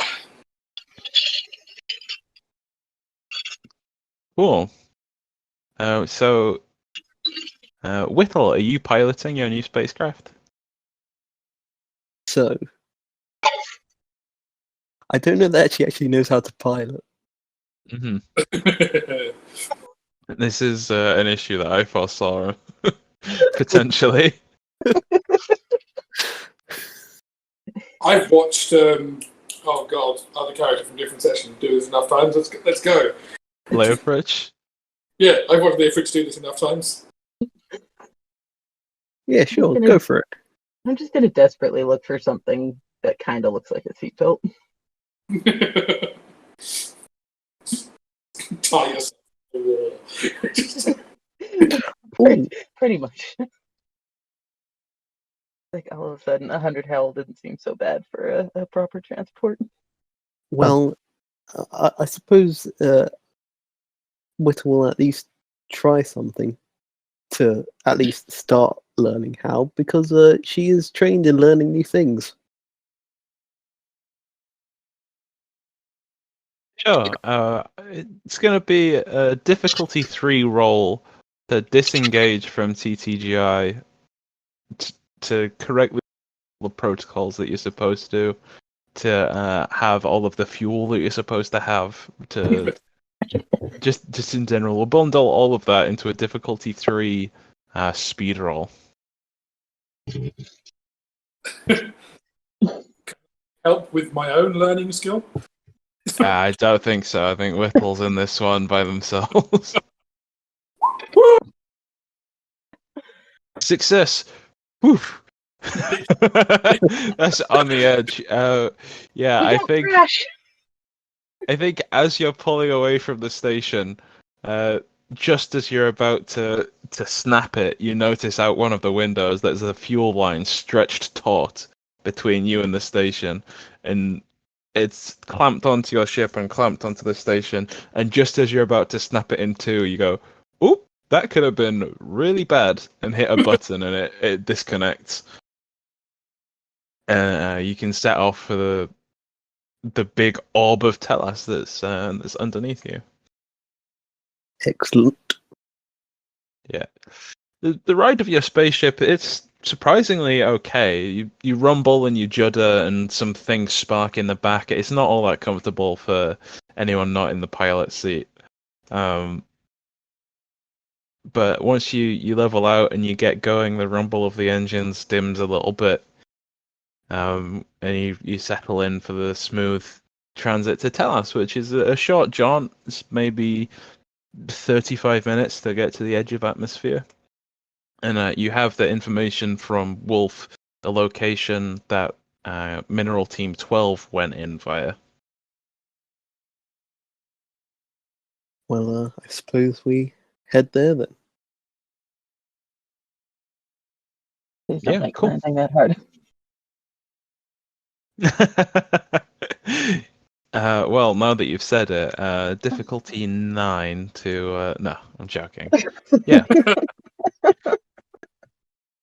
So you rumble down onto the surface of Talas. As you're coming into Talas, everyone can see these giant smoke plumes, and you can see these large, I don't know, it's like wedge of cheese shaped buildings. Well, not like a cheese grater shaped buildings. You see a buzz of spacecraft and satellites as you're coming in, and as you come into the atmosphere, you get the heat bloom as the atmosphere heats up, and you get various information about Telas atmosphere. It registers that it's a thick atmosphere, which requires a breather to be able to breathe without difficulty. It registers that it's a perfect balmy temperature for a human. It's like a lovely 25 degrees. It notes that the biology is artificial, and you get lots of warnings from TTGI saying, warning, terraforming in progress, warning, terraforming in progress. And occasionally you get a warning saying to avoid this area of airspace or that area of airspace. And you get a note and you get a list of like contraband, and on the contraband includes heavy mining equipment, things of that nature. It notes that the contracts for mining will be decided in 2.5 days. And yeah, you get all these kind of notifications as you come in to set down in a heavily wooded area. You manage to find a clearing and set down without issue.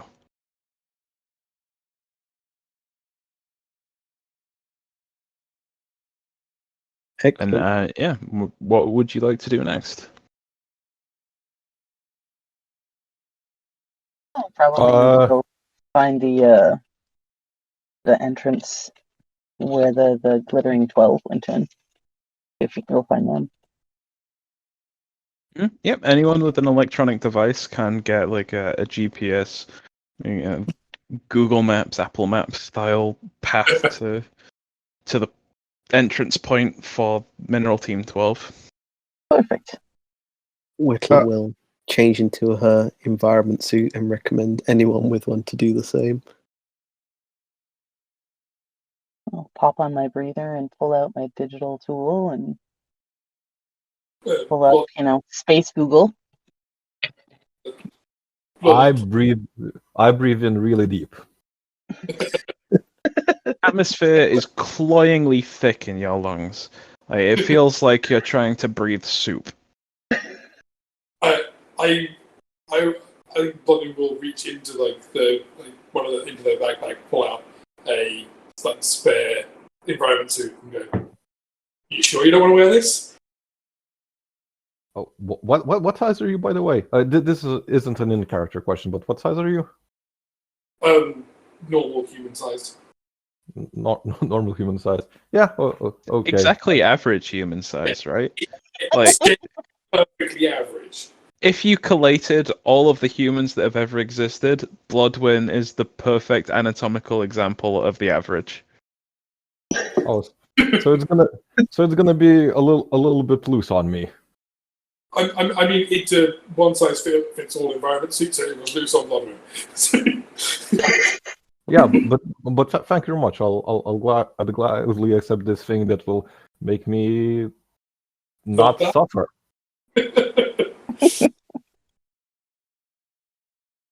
And it's a very kind of generic environment suit that they hand over to you. At which point they stand up and seal the helmet on their complete riding leathers suit with a kind of custom built-in environment suit.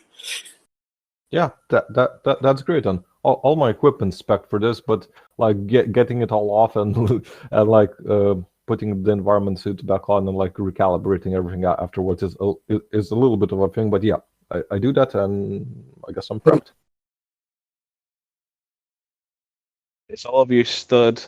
We get a camera shot from outside the spaceship looking up into it as the long, slow ramp because every spaceship has a long, slow ramp. At the back of it descends, and we see you all suited and booted, ready to step out. And here is where we will take our break. Okay. Cool. Yeah, we'll come back at 5 past the hour. We are going live in 5, 4, 3.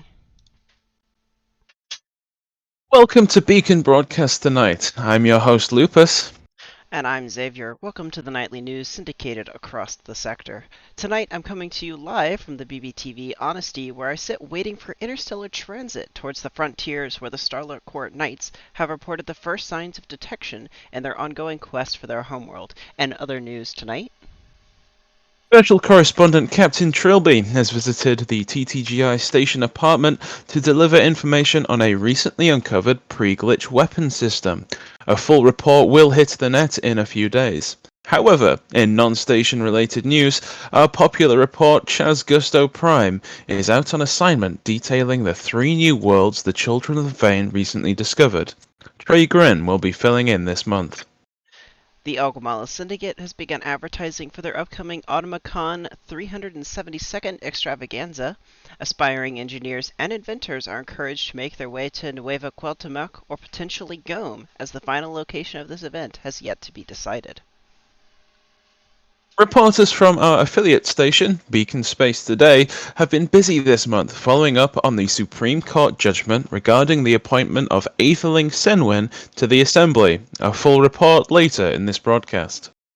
In other Commonwealth news, the Landboard Consortium has seen its stock rise quickly after a surprise announcement for the winner of the Peleus Charter.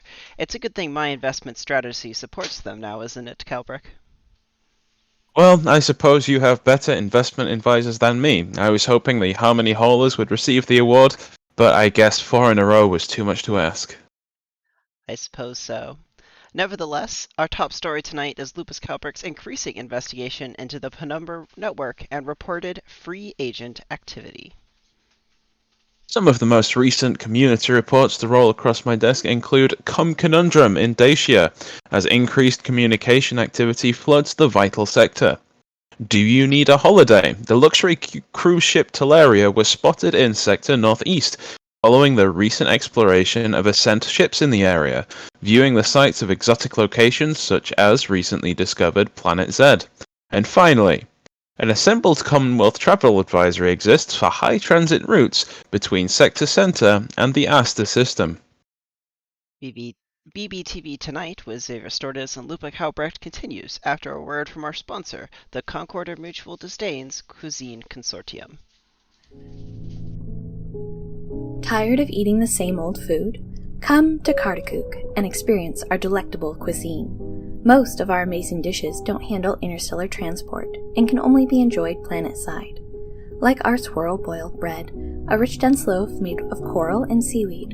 Warmly toasted and paired with sea honey, it makes a delicious morning treat.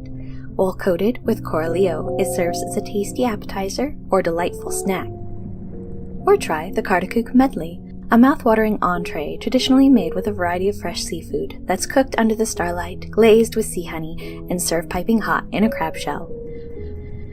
Come for a visit. Your taste buds will thank you. Get your Ikarosi Postman doll today. Comes with real messenger bag and letters. There we go. That'll be the mid-roll ad for this time. Little Ascent doll for children. Yes, so as we come back, the camera pans in, and we see you trudging through the wood, and we see that the ground underfoot is very spongy, almost feels artificial. We look around at some of the trees, covered in crawling vines.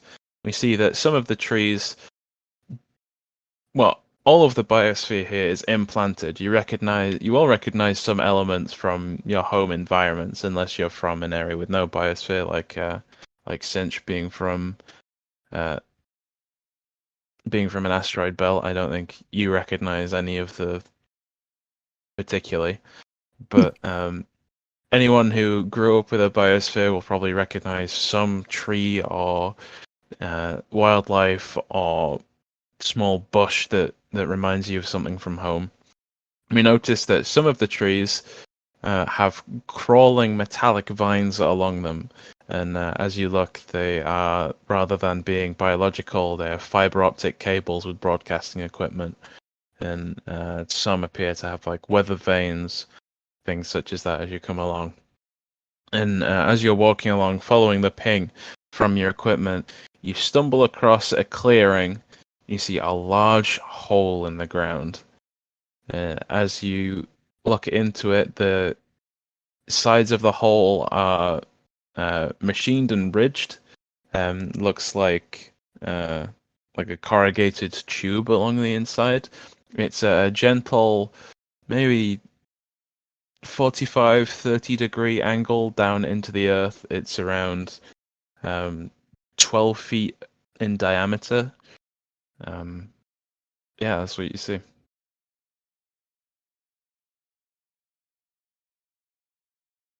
You see various scattered equipment. You see looks to be metal bins. You see cables. You see trash. You see the evidence of sapient life. Probably look around for anything useful before pulling out a flashlight to go down into the hole. Yeah, I'm gonna do some like basic investigatory stuff, just checking to see like scanners on and see when I guess we kind of know when they said they've been gone, but I just want to establish maybe something weird was happening with them. Maybe they were doing something they weren't supposed to. Maybe the timeline is slightly off, and this is like just very basic investigatory stuff. In terms of things that they weren't supposed to, just from like the general knowledge of watching the news and the mission data from Wolf, no one is supposed to be mining on this planet currently. Those rights are being sold off and auctioned in sector by sector. So their presence here is not authorized. They should not be here. They should not be mining or recovering any materials from the ruins. So that much you know already. Yeah. But why don't you roll with perception against no difficulty? We'll just see how high you get. Sure. Let me just quickly find myself again. Oop, there we go. Yeah, Right. I guess I'm not so much this is intellect, I guess. No difficulty. If you click the dice next to perception in your skills, it'll just do it. And yeah, it's intellect. Cool. Intellect, yep. Yeah, so I'm not really how did I do? That's all right. 17? Yeah. Yeah. Like I'm kind of looking for the sort of things, that you might not want to tell your rescue team about because it might make them less likely to come. Gotcha. I think you find various detritus. I think you find a bucket. I think you find a length of rope attached to like a tripod. Sure. That you also find a shoe. A leather boot, maybe size 9.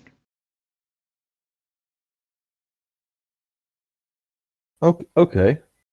And in terms of like so it just seems like as far as their story goes and the timeline goes, everything is like more or less makes sense. There's no surprises.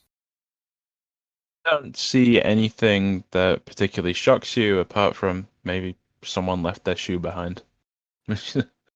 But yeah, you see and I'm getting into way too much detail, but it's like it's not a work shoe, right? It's not super surprising. It's just someone. It's like a steel toe cap leather boot. Okay, that is actually pretty weird. Can I look for footprints in the ground? There are a multitude of footprints. Yeah, the entire ground around this hole is churned up into close to mud. the equipment that you see lying around is mostly like camping equipment. There's some survey equipment, but none of it is as advanced as the stuff that you already have. Yeah. Sure. So, this is stupid, but I've both played Disco Elysium and have a Who Solve Mysteries at the end of my Explorer bit. So I am just totally just gonna backtrack exactly what happened to the owner of the shoe, very carefully. Scan all the mud. While he's doing that, Yeah.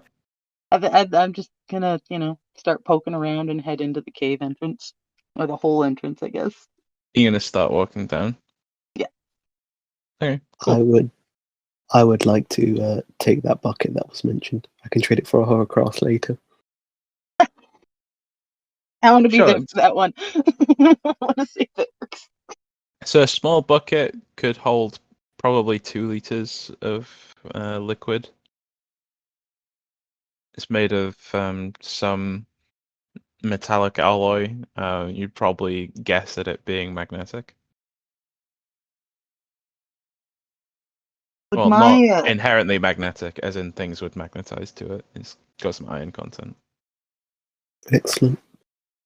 would my wrist computer be able to map the cave as I go, or should I pick up some of this survey equipment to trace my steps, basically? Let's have I a mean- look. The wrist computer, the digital tool is more of like a flash drive mixed with a laptop. It's more of like a storage equipment. Like you could write notes as you go, but in terms of scanning your environment, it doesn't really have that capability.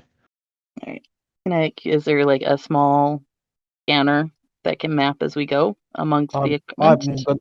I'm gonna be on point for that. That's like pretty much my Yeah. character's whole shtick. But if you want to like But- double up, that's fine.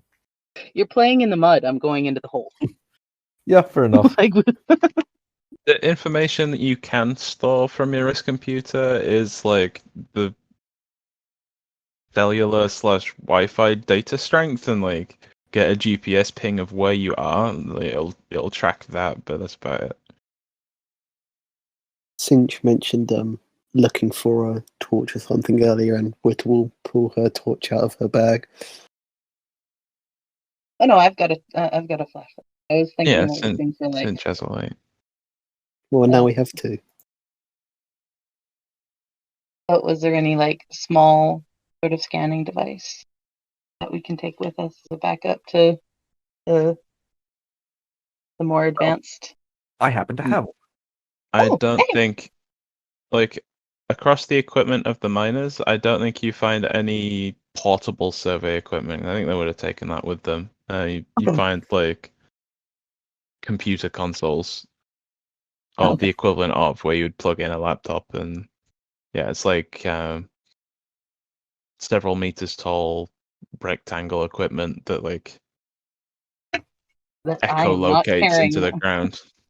I am Yeah, it'd take can I do? 2 people to carry, or 1 Ziegler.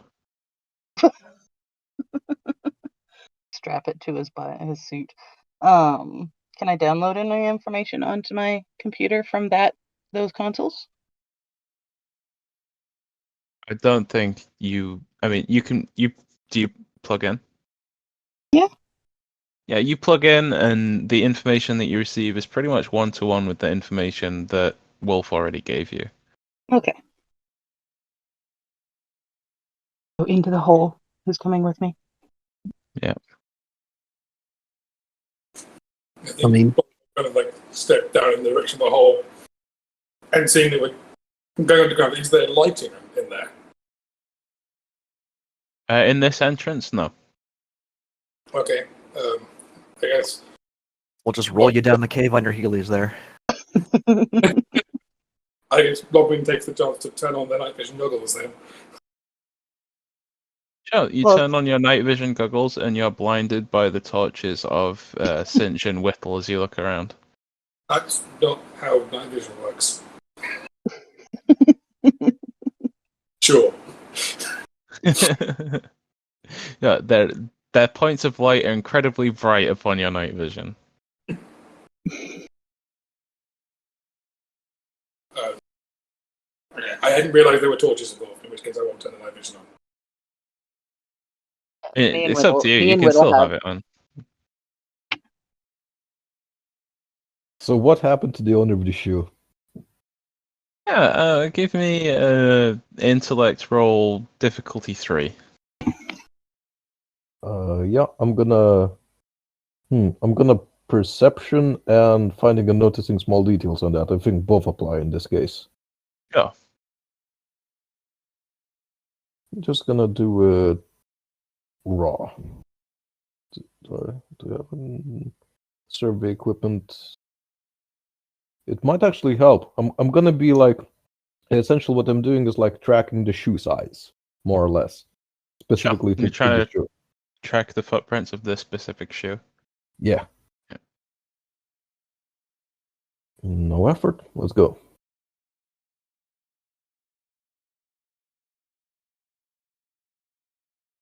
Oh, it walked around the edge of this hole a bunch. All right. And do I see any, like, at the moment where the shoe was kind of discarded or lost? Were they like sitting? Did they, or was there like some sudden? I imagine I would see some indentation of a butt in the mud or somewhere nearby where the shoe Yeah. was discarded. You can make out, you can just about make out that continuing from the point that you found the shoe, it's a right-footed shoe. You can see its continuing left-footed pairing along with the imprint of some kind of sock down into the hole. All right. So, and do these seem like urgent steps, or like in terms of pace, or was it someone walking calmly? They seem like regular paced steps, regularly spaced. Yeah. Okie doke. Someone just wanted to walk barefoot in the mud. I guess I'm gonna find the shoe in case the guy misses it. And I'm gonna go down the hole and start pinging all my surveying equipment just in the background.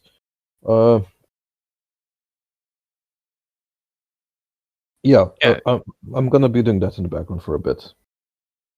Yeah, you're pinging your survey equipment. Yeah. You can add to your equipment and just call it like tell us mine telemetry. Something like that. Cool. And we'll just mark it as a piece of equipment and we'll assume that you are using your survey equipment in the background. Yep. Yeah. While it's occupied with this, your survey equipment isn't doing anything else. Yeah, that's fine. So I'm getting the telemetry, which is, yeah, I guess it's like mostly just like downloading information for our hirer. But if anything super weird comes up, I'll be able to notice, right? Yep, absolutely. Cool. Yeah. As you're walking along the hole, I think both. Let's have a look. I think Bloodwin would notice this. Okay.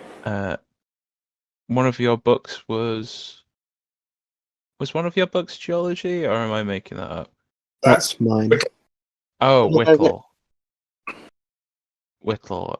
Yeah, Whittle and Fidey, you would both know this. That as you go down into this tunnel, well, the initial beginnings of it is clearly machined and man-made. As you go along, the tunnel actually gets wider. It doesn't get narrower. It gets wider, which you wouldn't expect from a man-made tunnel. And while your initial slope in is definitely man-made and machined with like the ribbed edges, eventually it falls away into a tunnel that has mixed patches of incredibly smooth and then roughened stone. You see various props along the way, clearly from the mining team. But this is beginning to look like some kind of natural tunnel or fluct where perhaps an underground river used to run, or some kind of the tunnel that you're in appears to be natural. formed by some kind of natural process, be it water, be it gas, be it as you walk past the machined entrance, a few hundred meters down the tunnel underground, it breaks away into what seems to be a natural underground tunnel system. Okay.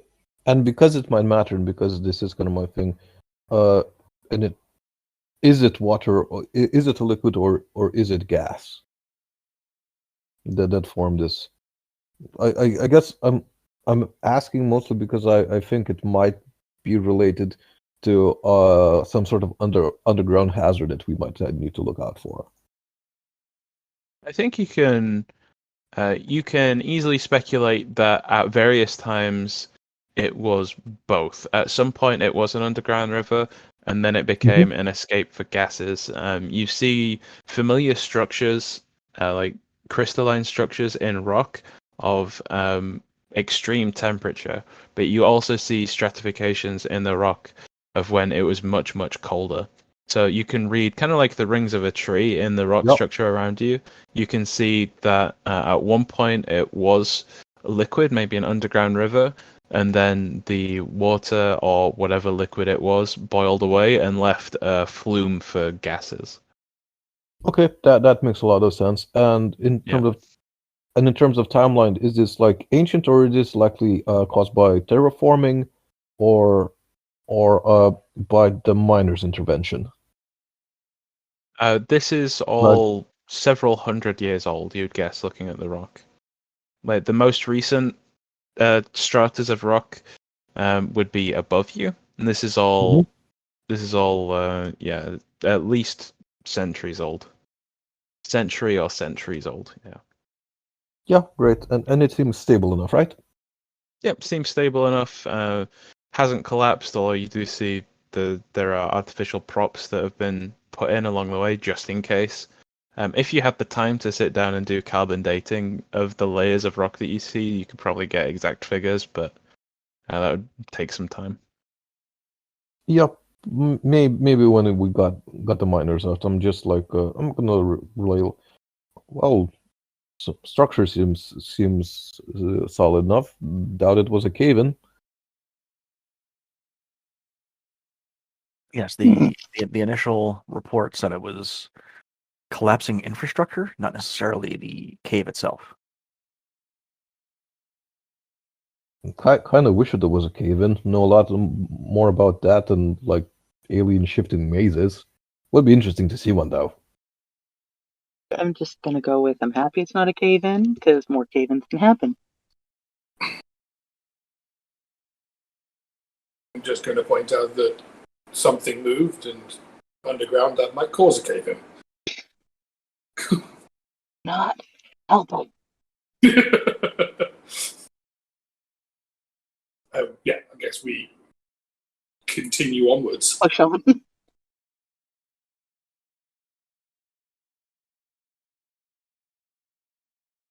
Continue on for some time. You've maybe been walking for 20 minutes or so. 25 minutes. And your telemetry data, since you're a risk computer, you lose signal. You go out of communications range from any kind of telemetry on the surface, which and as you're walking along, eventually you start to see at the end of the tunnel that the way is blocked by something, and as you get closer, it resolves into a metal grate, which around it's a circular metal grate, and around it is a smooth, clearly artificial metal.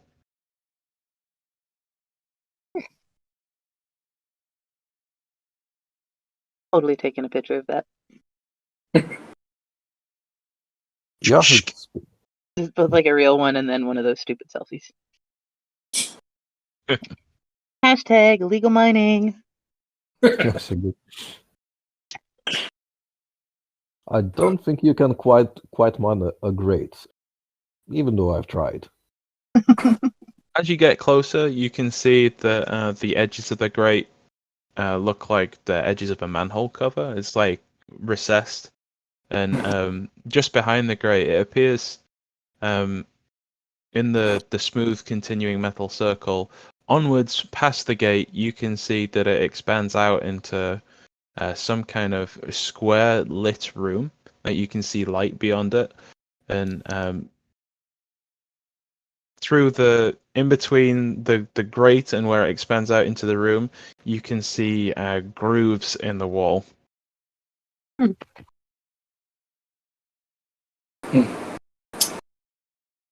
Are they Like- pattern grooves?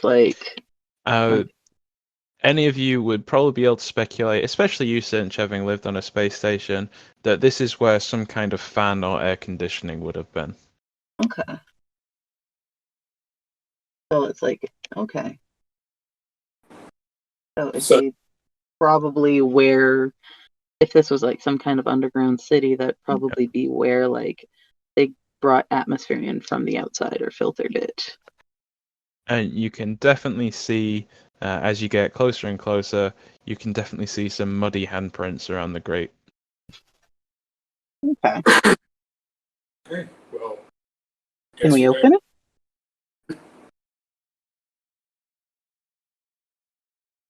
Yeah, okay. Well, we'll walk up to the grate, and I'm assuming it's a twist and pull of some kind to get it past. You put your hands on it. At first, it doesn't budge, but after a second, you hear kind of an ear-piercing screech as it turns, and then, with some help from your fellows, you can pull it clear of its housing. Can we prop it open so it doesn't close behind us? Is there anything we can But prop it's it not open with? it's not like on a hinge. It's like Oh. a manhole just- cover. Like you pull it Okay. off, and it's off. Yeah. Okay. I'm not sure I would have closed this behind me if I was going into something. Right? Though I guess that I'm not the one trying to pretend I'm not mining down here. Oh, that makes sense. The history teacher prevails. Bidey, you definitely notice on the ground the continuing footprints of one person who's only wearing one boot.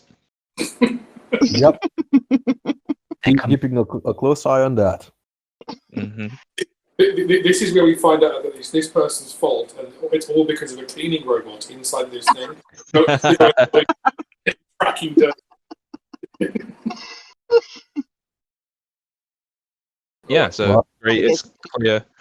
You can see brightly lit metal room beyond. Probably just putting away the flashlight, but taking video Yeah. of this place. You can see from the entrance of the grate, it's in an angled section of roof, and the drop down to the floor is maybe a meter and a half. Not a dangerous drop by any means, but it is a little bit of a drop. All right, well, tell little kids, drop down to your bum and jump. Step through and go. Yeah, pretty much. What are you doing with the grate cover? I say we leave it flat on the floor so it can't close behind us. Yeah, put it somewhere down. I mean, if they're just going to leave it, Whittle will take it. I mean, it's not going. It won't fit It's through the hole that it was covering. It took well. 4 of us to open it. Yeah, it's about 8 feet across. Yeah. Love to see Whittle try to pick it up. You could probably. I mean, maybe. Yeah, Whittle might try to start picking up the thing that's double her height, but I think she'll quickly give up on that. You could probably roll it along, but I doubt that the thing that was that I don't think you can take a manhole cover into the manhole. Yes, I don't think it'll go through the hole it was covering. Just pick it up on your way out, Little. Whittle will, Find as your telemetry data continues to ping, this metal and the metal of the room beyond not recognized to you. Ooh, super interesting. What are the baseline physical characteristics of it? What should I expect of it from as a thing? It's just a weird new alloy, or what? Yep. Yeah, it pings as an unrecognized alloy. It comes back as being firm but flexible. You imagine it would take some effort to. It'd take a very high boiling point to melt. Probably have tough physical resistance. Yeah, you can speculate that it would be of great value in spaceship design, especially. Like it's relatively lightweight, providing more structure than its weight.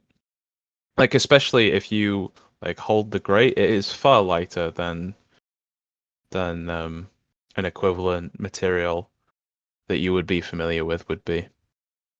Sweet. So this actual grate, maybe not even in material sense, but just for not used as a material, but as a study object. Well, might be pretty cool to have.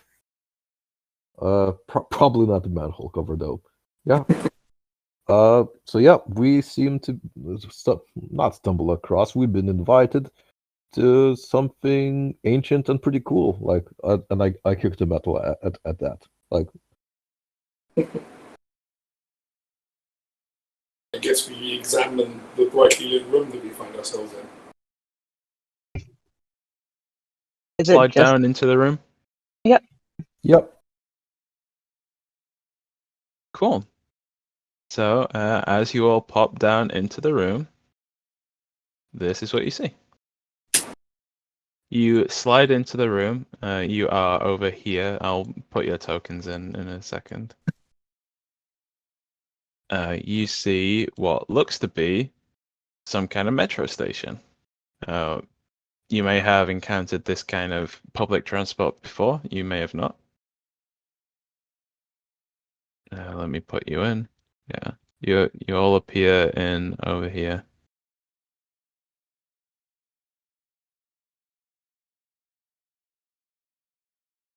And just resize the tokens. You're not all tiny. Yeah, you all slide down, make a oomph, and you can see from markings on the metal floor underneath you that the path of people that have come before. And you can see across the way, you can see this gentleman who is wearing only one boot and is pacing back and forth in front of this door, looking very nervous and constantly checking some kind of electronic device in his hand. You see across this way a passage that is blocked by rubble and rock, and where the roof has collapsed. You can see these two doors over here as well. You can see these three rusted, broken down carriages in this middle railed section. The floor and these pillars all appear to be the same material as the grate. As you look up at the roof, it is lit with what appears to be, for anyone familiar with this kind of animal, appears to be bioluminescent rather than electronic lighting. You'd suspect that it would continue to glow in the dark or in various other conditions. If anyone's familiar with like a firefly or anything like that. Okay. so probably call out to the pacing nervous gentleman over there. Yeah, I'm not gonna say anything, but I will hold his shoe out in the air. Anyone call for a ride out of here? What do you say? Yeah. I look over and go, "Oh, hi! You all right?" Well, yeah. Oh, wave at you frantically and like gesture. Come over here! Come over! Is it so? Is like, are the tracks safe to go? Oh, she just walks through the train tracks or the trains. Straight over. You would suspect at some point the track, but you can tell that they're currently powered down. It's safe to cross this gap. All right. Cool. Yeah. It's maybe a 3-foot drop down to the tracks, and then you can walk across and clamber up the other side without issue. If you look inside these train cars, they appear to have been automatically driven. There are plastic seats circling this. You can see what you can see on the map. Plastic seats that are filthy. Although you do note that apart from the muddy footprints of presumably the miners, it's all very clean, like pristine. Yeah. Well, maybe Whittle can take some of the seats for her spaceship now. Inside the cabins themselves is all rusted and dirty, but the platforms are clean. So yes, we now stood nearby. You're with Mineral, right? All right. No, Mineral? I'm not from Mineral. I'm Mineral Team 12. We're the Glittering Dozen. Anyway, that's not important. You're here to help us, right? Yes. People stuck down there need to get out. Yeah. You hear thumping. I say, yeah. Yeah, they're here. The people that we called for. You must be what you call them? The free agents. Entrepreneurs. Yeah, entrepreneurs, whatever you want to call yourselves, it's fine by me. I'm Alfie. Nice to meet you, Alfie. Alfie Weathers. Do you have my shoe?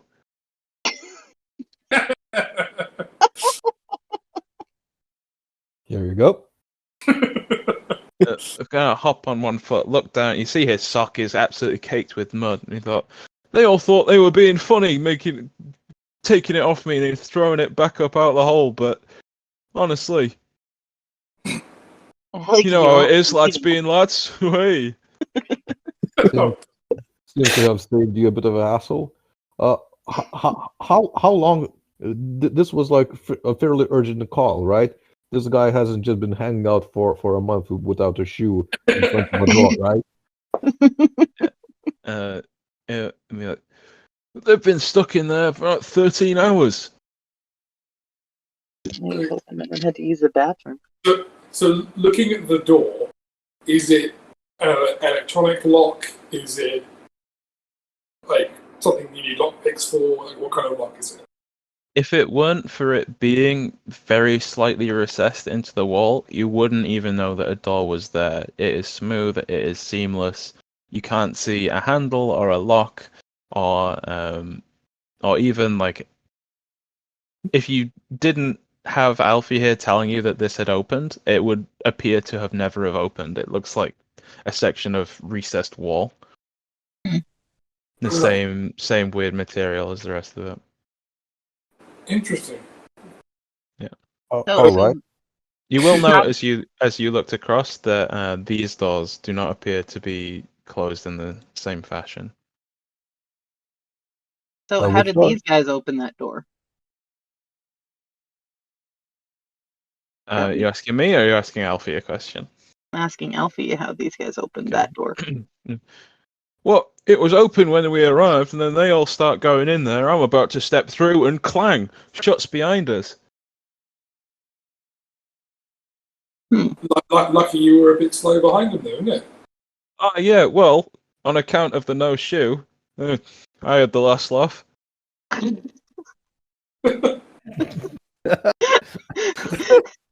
Oh, Jesus.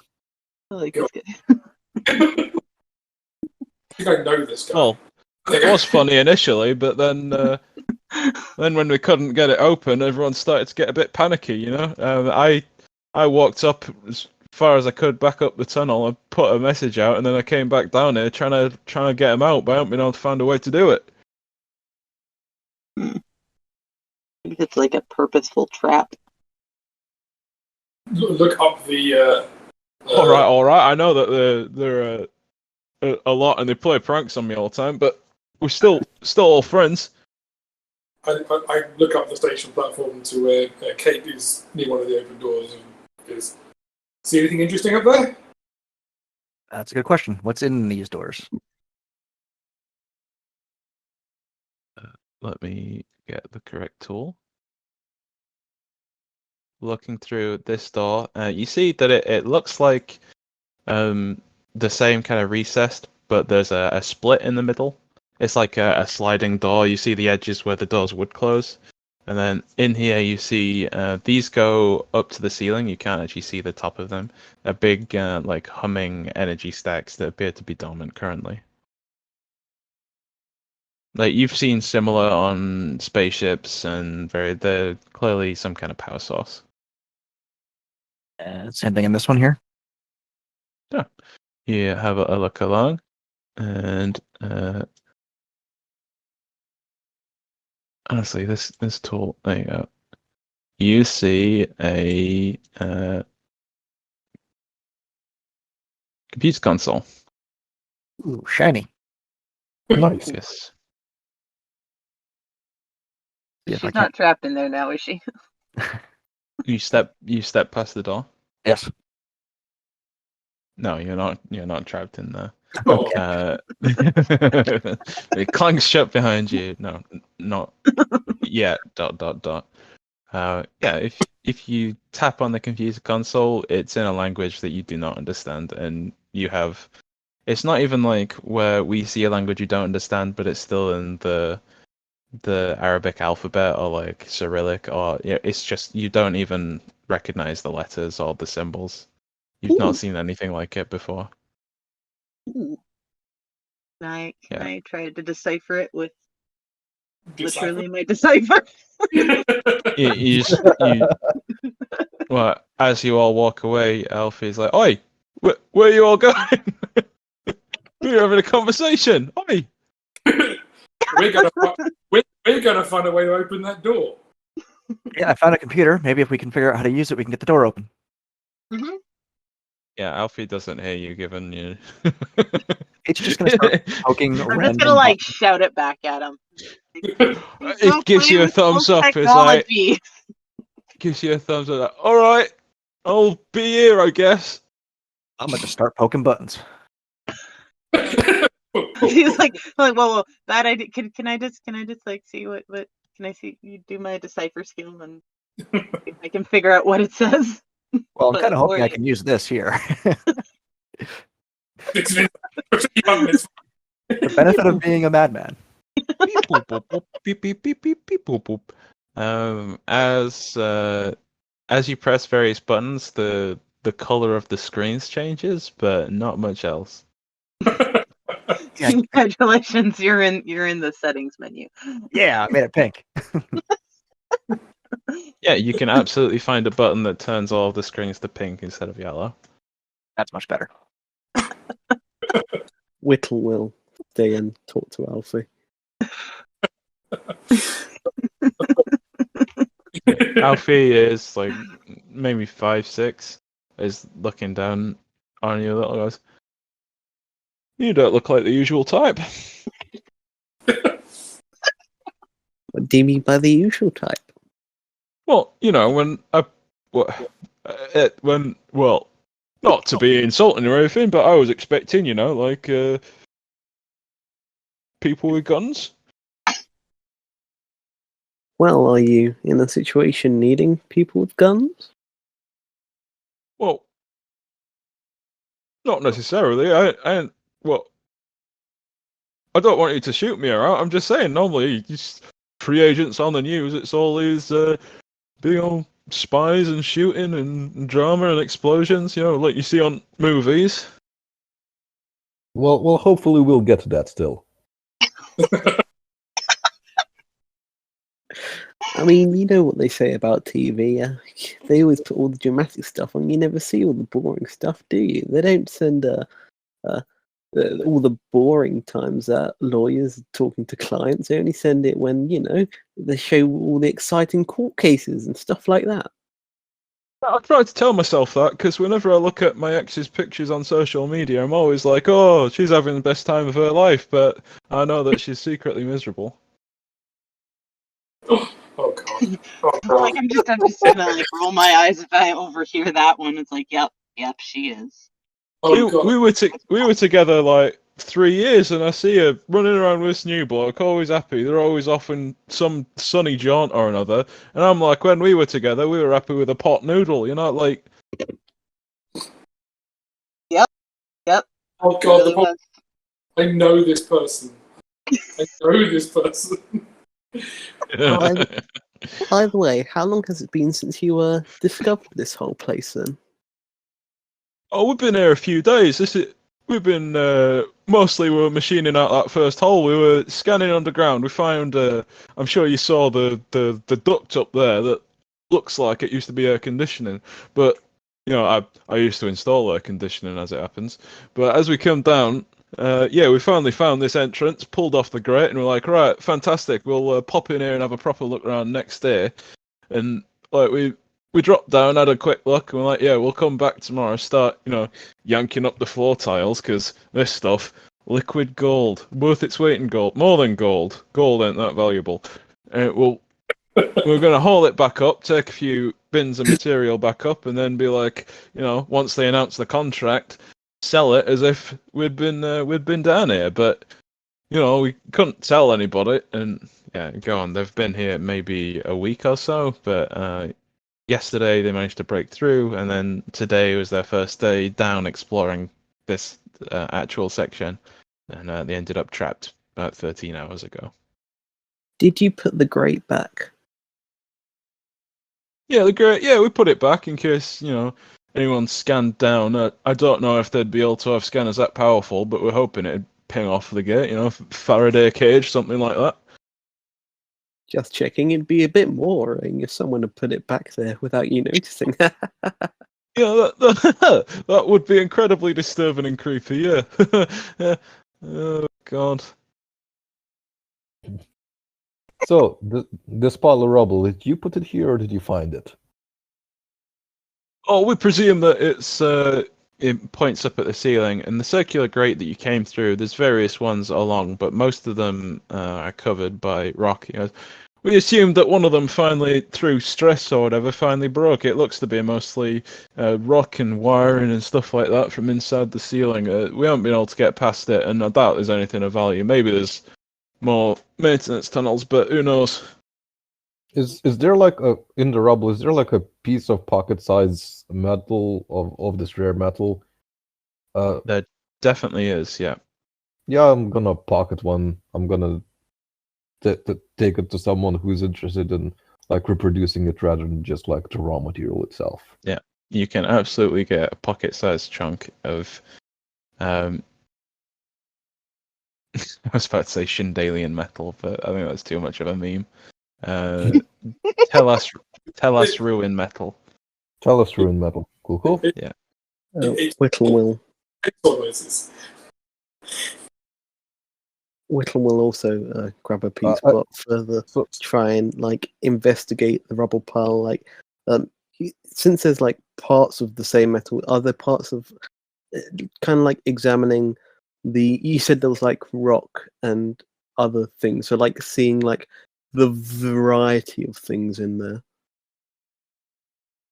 Yeah, I mean, it looks like the same kind of rock that you've been walking through from the surface. I mean, it looks like the roof collapsed. Okay. Do I see anything in this what seems like a bottom door?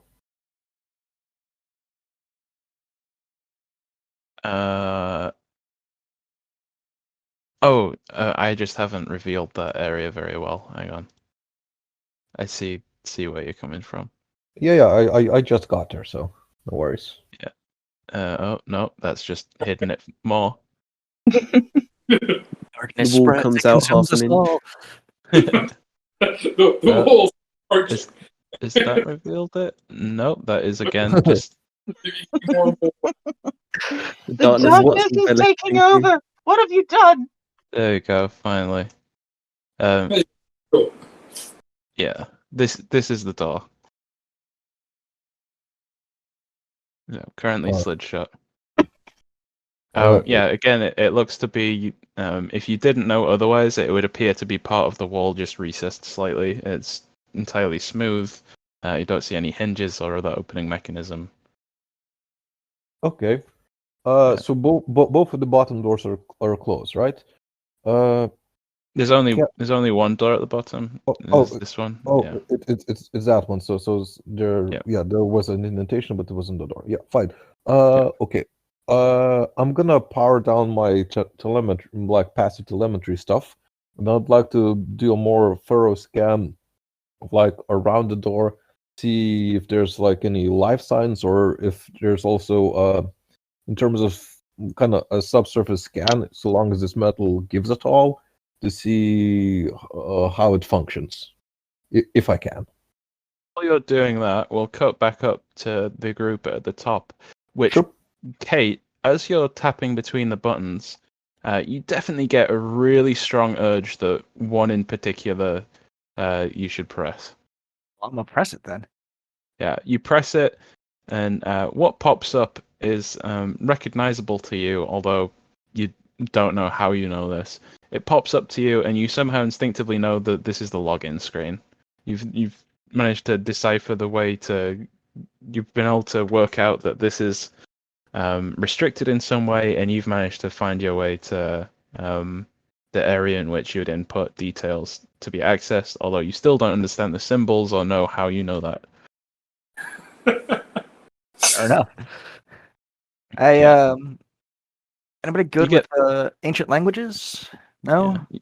Yes. You get that itch in the back of your brain as something with the bleed happens around you. Ancient languages, you say? Yep. Look, Cypher? See, I found a password screen, and I don't know the keys to make the password go. Okay. And do some kind. Can I look at it and see if I can decipher what needs to go in there? Through and use hack the system and You said decipher about 6 or 7 times, so I'll because let you you get keep ignoring let me. you get your decipher. I'm not ignoring you, I promise. Both you and Bloodwin, you can both make this roll in case one of you fails. I feel like that one was directed. Yeah. No, it's fine. You can both make a difficulty 4 roll to be able to get the gist of this language. Can I instead use my decipher to give Cinch an asset on their roll? You certainly can, yep. So- Intellect. That You said becomes 4, So it was 4, it becomes 3 because of my health. and then become 2 because of my decipher. The decipher is what's letting you make the roll in the first Okay. place. Yeah. And can hack the impossible or computer programming. Not really. You're trying to understand the language. Being able to hack a computer doesn't really help. How dare you say that? I'm going to use an effort.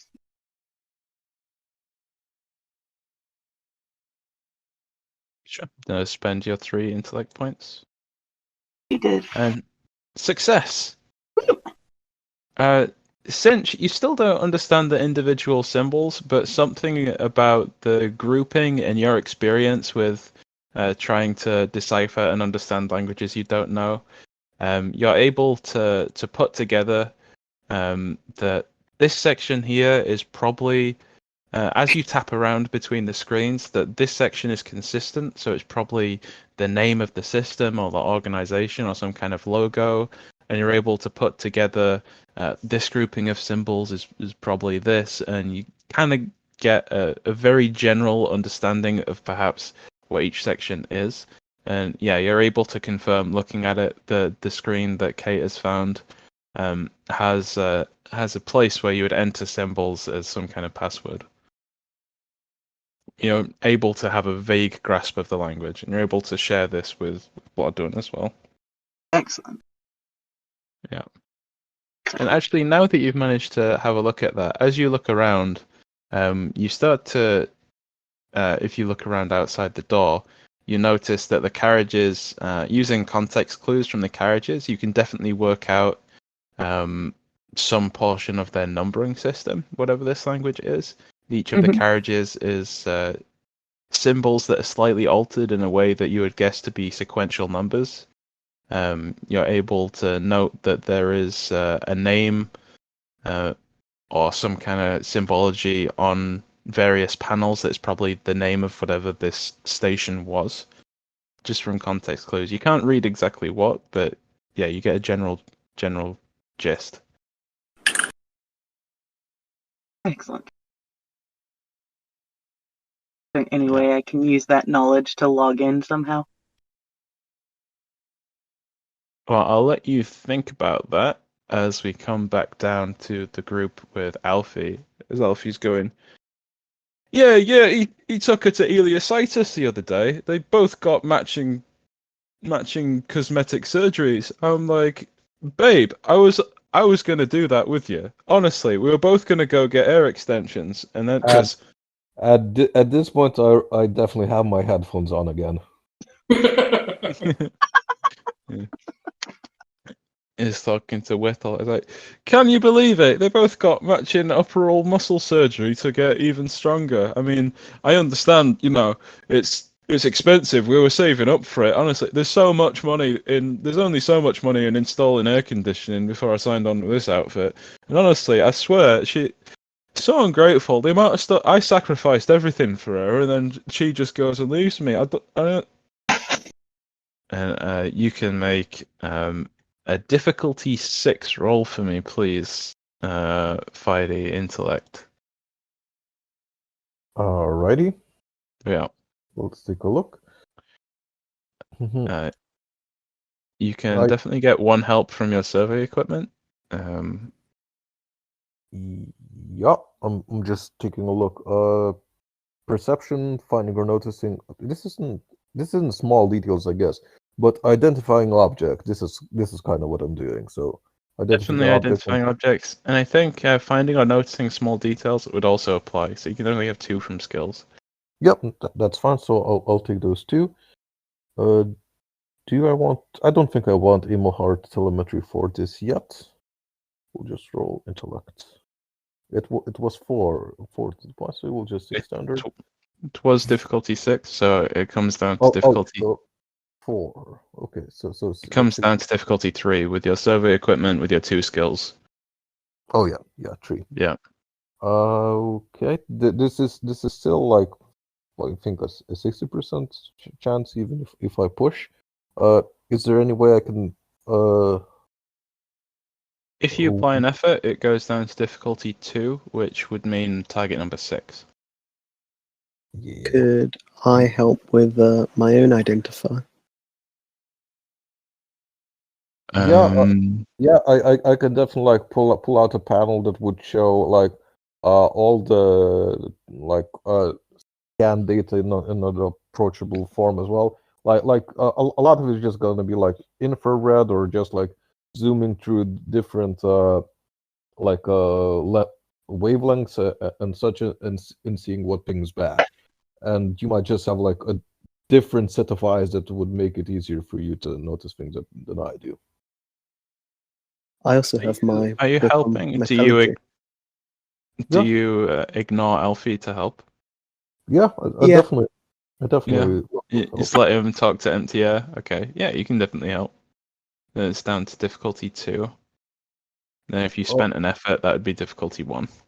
Oh, how do you help? I'm just interested in the fiction because this scene is kind of inherently hilarious with Alfie joining on as we kind of concentrating on doing the actual thing with my headphones on, and I'm just interested in what Whittle is doing.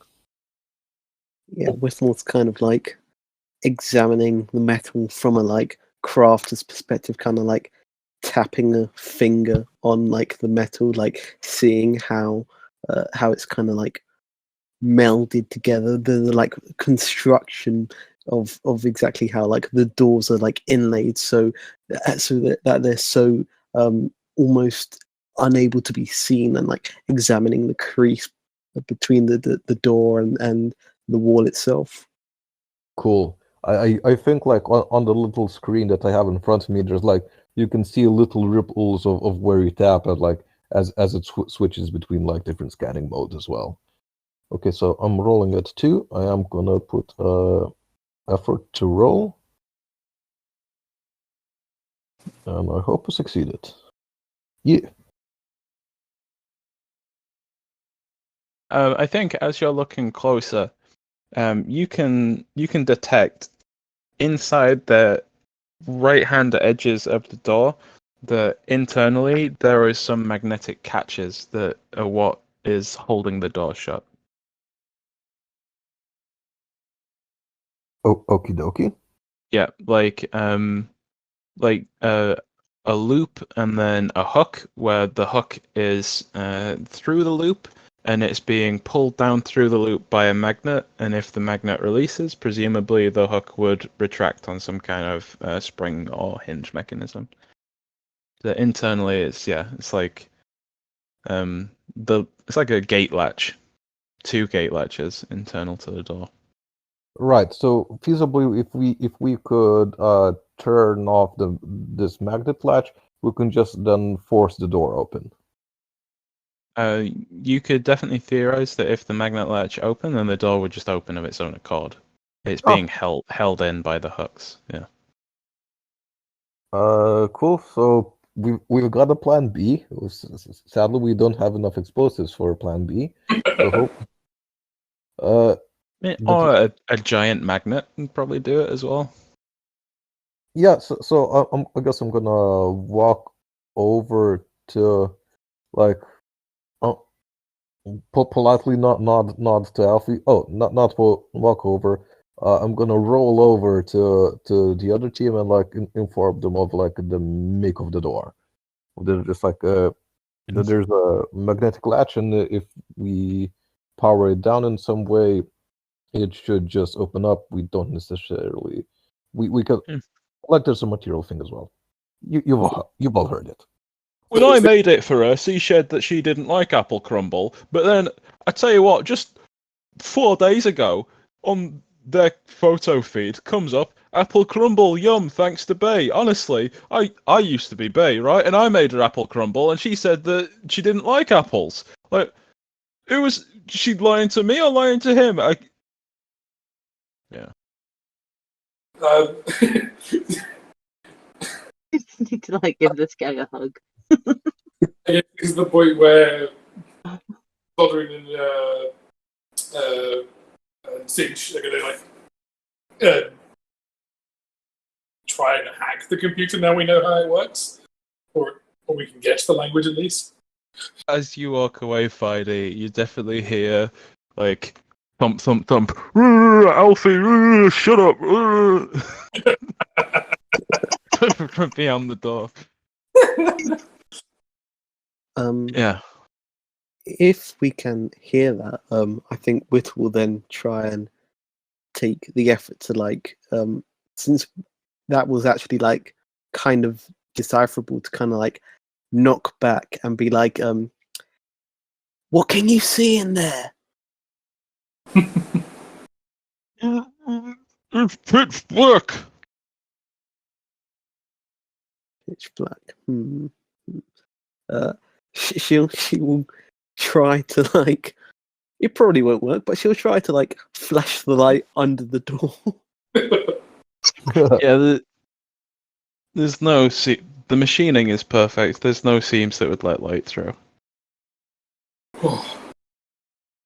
Well, whilst the others seem to have some sort of idea what they're doing, just in case, she will take her backpack off and then open it up and start taking out her tools, her metallurgy tools, and start preparing that if worst comes to worst, she'll just try to break through the door. We've got. I've got an idea. You've got to know how. We should probably wait for the computer guys to sort things out, because if they do, it'll probably be cleaner. But if not, we have all the tools and know-how necessary to make an electromagnet. We've got the power source. We've got metal, and we've got metallurgists ready. I am plan Bing it and like pulling the tools out as to like give the other scene time to go. And I'm seeing you do that. I am literally on you, like explaining exactly what I just said, and I am slightly vibrating as I slightly shout at you this brilliant electromagnet plan. I think you're explaining things to Whittle like seconds after she's already done them. Like she pulls out something, you're like, oh, that this tool would be good, and she literally is already holding it. Yeah. Right, we cut back to the computer. Yeah, what's going on? I guess we're trying to hack him through because we obviously don't know the password. I'm gonna see if there's like any like, you know how Google saves your usernames for like everyone on a computer. See if there's any like saved username data, because everybody uses 0000 for a password, or 1234. Hey, I'm gonna offer you a GM intervention. Which one? Kate. Like- Kate. Okay. Yeah. Your GM intervention is, you know, it would be really satisfying to smash that console. Like it's like it looks like it's kind of flimsy, and it would crunch in a really satisfying way. I'm gonna back up here. Uh, I'm just gonna like back up here. yeah. What do I have to smash it with? Well, I'm sure there's something in my climbing gear, right? Like, Pulls out. Yeah, like One of the- those the- like climbing hammer things, the claw the hammer. butt of your revolver. You've got pitons, which Yep. are like the spikes that you can drive in and then put like a rope through. Like I've got One a of carbon them. rifle. Apparently, you can borrow that if you want to.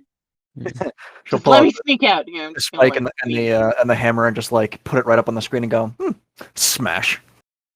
Crunch. Okay, take an XP. You can give an XP to somebody else. I don't know who needs an XP here. Cinch has had one. Whittle has had one, I think. Yeah, Whittle bought us a ship so we can get down here. Whittle have an XP. Nice. I guess in response to the random destruction, looks like, what? Why? Yeah. So as that happens, the second it smashes, the lights in the area turn red. Whittle and Fidey, the door in front of you unclasps and slams open. Why? What happened? red is not a good thing.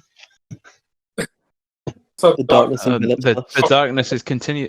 I'm clicking on reveal areas. I'm not clicking on hide area. There we go. Yeah, the door in front of you slams open. You can see Mineral Team 12, which ironically you only count 6 of them, despite being called the Glittering Dozen. But they all like they gasp a little bit as fresh, non-recycled air comes in. They all come tumbling out like, "Oh, for you, idiot!" and like clip him around the ear, and they all stumble out as all the lights in the area have turned red. And you hear a whirring and a buzzing sound as across the way you see panels in the roof descend. And let's roll initiative, please. for fuck's sake. Good job. How do you do that? You should have a You skill. should all have initiative as a skill. The way initiative in Cypher system tends to work is we do the first round and then we do just players go, enemies go.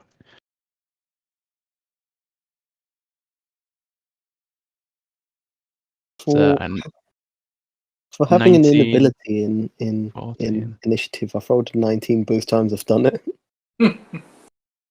Yeah. This is something that I've noticed. Inability doesn't seem to do much when you're just comparing numbers directly. Yeah. Inability isn't so bad.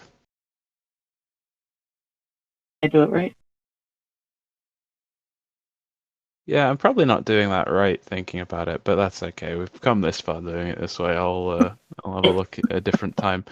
Yeah, so Whittle and Bloodwind, you can both go before these energy turrets that have descended from the ceiling go. Great, the two of us with inabilities get to go first. I guess Bloodwind's going to draw the long rifle from a bag. Actually, no, that's probably in pieces to fit in the bag. So more likely, Bloodwind will draw the auto pistol because they're not going to have to spend time putting it together. And I will. There's three of them. I will fire at the top two, one after the other.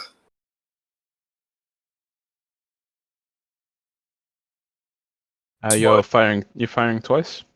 Yeah, using my auto pistols, rapid fire. Sure, and it's more difficult when you do that, right? Yeah, it's one more difficult to attack. Sure, Right. both of these attacks are difficulty 6 in that case. Cool. Yeah. Which is after all 18 to beat. Yes. Okay, first one against the one at the top. Misses. And the second one, the one at the bottom. Also misses. Both cases, it's not that you miss. You actually hit dead on. It's just like a crackling energy field dissolves or melts or otherwise impedes the bullets before they hit. Great. Whittle. Can I double fist grab just any two of them of the 6 and just drag them back into the room? You certainly can. Good thinking. Yeah, you can do that. I'll grab 2, and you can move yourself into the room. Yep. This is Sorry, a go metro on. station. Yes. This is. I'm just finding it inherently hilarious of the level of security you have in what's public transit essentially. You don't know that this is for a city. You got no idea what's going on here. Yeah. But given the previous mindset that I had coming in, it is the clash is hilarious. Yes. What do you mean? Haven't you seen the auto turret they installed on the London Underground recently? They do have policemen with fucking MP5s, to be fair. Yeah. Not distressing at all. Artificially intelligent auto turrets.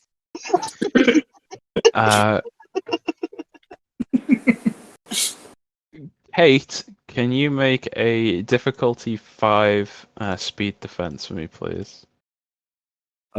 Speed. Yeah. The console that you've just destroyed sparks in front of you. Okay. 3. Success. You managed to pull back in time as the console that you've destroyed sparks, and then in a puff of internal energy, whatever batteries inside it would ever go, and you managed to avoid the blast. Fantastic. Bloodwind, can you make a difficulty 5 speed defense for me, please? As this blue turret locks onto you, its energy coils hum and whir, and then an energy zap comes towards you.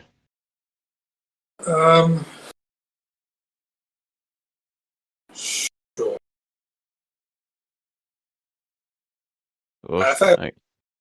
You get struck by a powerful energy blast. Take 8 damage for me, please.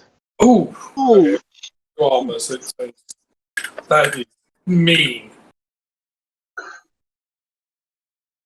And since you're out in the open as well, this green one turns, locks onto you, hums, zap. Make a difficulty 5 speed defense for me, please. Anyway, making that lower. You can apply effort. All right. Yeah. Yes. Oh! Success! You manage to dive out of the way as the crackling energy beam leaves a scorch mark on the wall behind you. Jesus. And this miner is going to make a difficulty 5 speed defense roll. I'm not supposed to roll ever, so I mean, I'm just going to do it though. Gasp. Breaking rules. Wow! Nice. My one roll. Yeah. This You did- miner not only succeeds, he managed to scramble back into the thing. That's the major effect he gets from from hitting a natural 20 on the 1d20 I've used in this entire session. In this I'm entire game ever. I'm just imagining this like one scruffy, dirty, like sleep deprived miner, like just matrix dodging out of the way. Yeah, he moves with the speed of a demigod. Yeah, dives back into this room as the crackling energy zooms over your head, misses cracks into the wall, leaving a black scorch mark again. And PC's turn. Anyone can go. He was I'm actually gonna- just Can I duck into like this? Can I drag Bloodwind into like this room with the energy things and see if I can actually turn them off? Bloodwin is a PC, so Oh. if Bloodwin allows you to drag him, then sure. But Yeah, if I'm being dragged into safety, I will take it. sure. Okay, so Cinch grabs you and drags you into this room. Can I examine these like power stations to see if I can shut them down and they have any effect on those like super evil turrets? You've taken your action for this turn, so each Fine. turn is around like 5 to 10 seconds. So okay. you've spent your few seconds to drag Bloodwin and dive into this room. Now anyone else can go. How far can you go in a round? So in Cypher system, distance is relative, as it is in Genesis and some other systems. So there is immediate distance, which is like within the same room. Short distance, then long, then very long, with long distance being around 30 to 50 meters, very long being like, short distance being around 30 meters, long distance being around 50 to 100 meters, and then very long being like 100 meters plus. So you can move a short distance, relative distance. You can move like 2 distance bands. But movement is your entire action. If you move within a relative band, that's your entire action. I mean, for most people, it would be. Yeah. But I'm fast. Okay, so Yep. Yeah, your ability fleet of foot lets you move and then take an action as well, which is very powerful. So it breaks the action economy. okay, so just in terms of how far on I go, is this legit or not really? Yeah, that's legit. Yeah, that's a short distance. Yeah. Okay. Okay. I'm gonna go there. And I'm gonna go try and ping to like a lot of my survey equipment like sends out a burst of energy or in some way, and then the return is how you get the information. And I'm gonna try to make that the target for all 3 of these things. And hopefully the plan is that are the turrets bulky enough that I can effectively like hide behind this pink one. I'm gonna get shot by it, but hopefully the other 2 will shoot the turret. They're like descending from the ceiling, so you'd be like stood underneath a turret. Yeah. Okay.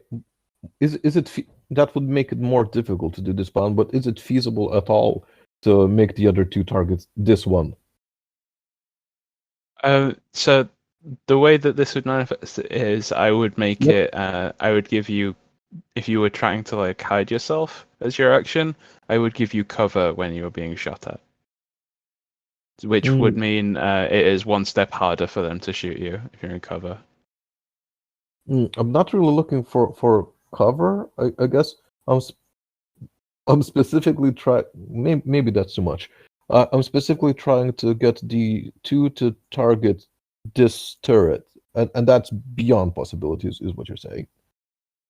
Without like hacking into their systems, yeah, they're not going to target each other. Okay. Yeah. Maybe if you were floating in some manner, you could do that. But yeah, the angles are. This one probably couldn't Yep. see you, but the green and pink have a clear shot on you. Alrighty.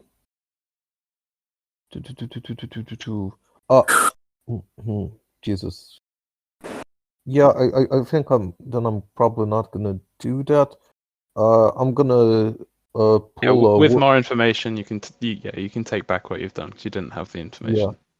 yeah. I'm gonna pull a whittle and pull these 2 nearest miners with me and shout for the remaining one to get in as well.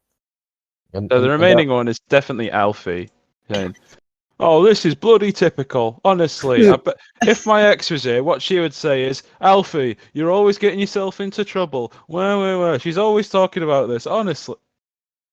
you know, he Screaming was he was actually the nearest to me. So what I had to do was ignore him, go around him, grab another one, take that, and then drag them in. And just because he was ring on, that is what I did. Yeah, absolutely. I love Alfie. I don't wish any harm on him, but he's also like he just oozes so much pathos that it is funny when bad things happen to him. Yeah, Bloodtwin and Kate, I don't believe either of you have gone yet. We have not. You go, because you haven't had anything this fight yet. Sure. I'm gonna go ahead and try and shatter one of these turrets. Cool. Tell me what this looks like. So it's a bit of gravity magic applied on. Let's go with the green turret. On the green turret there, and it just kind of like makes it vibrate violently, trying to shake it apart. So let's see. Shatter. It is an attack. So what is the difficulty on this? Difficulty 5. I believe this does some damage even if you fail, right? If I spend effort, which I think I will. So Yeah, you latch onto some kind of ceiling tile that's near it, concentrate your graphitic energies upon it, and shatter. effort to damage. Yeah, so anyone can apply effort to increase the damage of their attack instead of lowering the difficulty. It's one of the things you can spend effort on. Which typically it's 3, but with shatter it's 2. Yep. Cool. Fantastic. Yeah, you succeed, and a big chunk of this turret is blown off. Like one of the energy, like it's got these 3 barrels and it's rotating between them. You fully rip off like 2 of them, and its energy shield flutters and fails, and it is smoking and doesn't appear to be in great condition. Hate appears to be really good at breaking things. Great. Bloodwin? Cool. I think Bogdan, having had not much of a good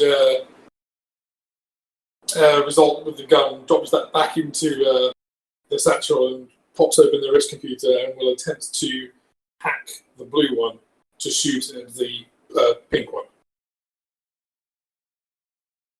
Sure, let me check. I have notes for hacking them. You already know the language, so this is difficulty. What did I know? Difficulty 4. Difficulty 4. Okay. Yeah. So I would like to apply my hacking skill. Mhm. So difficulty 3. Can I apply my wrist computer as well, or does the fact that I'm already using it as my device? Yeah, you're already using it. It's like your weapon in this case. Can I apply mine for him? And my hack being possible? You've taken your turn already. Helping someone would be your action. Oh, okay. Yeah. Um, Because we're in like combat, this is all taking place like simultaneously in the same. yeah, Like, as you're dragging, seconds, so- It's within 5 seconds. Like, it Yeah, dragged this me is as you're basically. dragging him, he's tapping away on his computer. Yeah. Gotcha.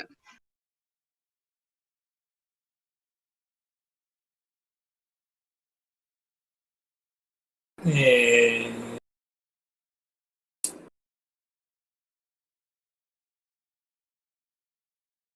Can I apply my machine interface? I don't know if it's relevant. That's special, but there you go. You haven't touched any of them. No, I Okay. don't think so. Cool. So difficulty 3, intellect Yeah. roll, and then I will drop 2 effort into it.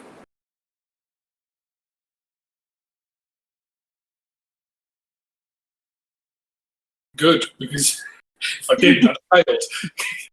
Yes. All right. Can you make a difficulty? What would this be? Can you make a difficulty 3 speed roll for me, please?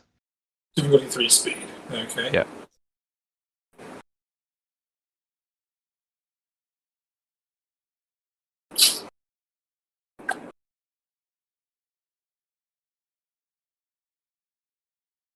I will drop an effort on this, even though it costs me a lot for speed. Awesome. Yep. Cool. So this turret spins, charges up, and launches a shot at the pink one. It hits it, and in a single shot, the pink one explodes. Nice. Because the smart-eyed among you might be able to discern that these things have 8 HP.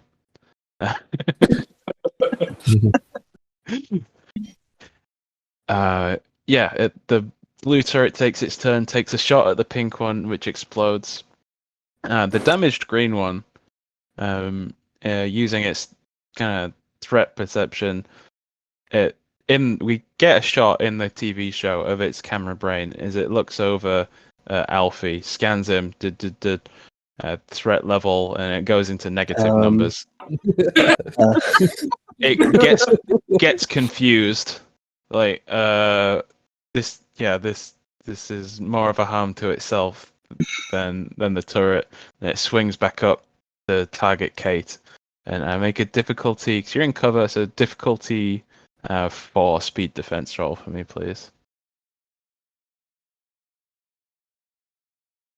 Oh no. Uh-oh. Oh. Take an XP, Okay. and you can give an XP to someone else. Sorry,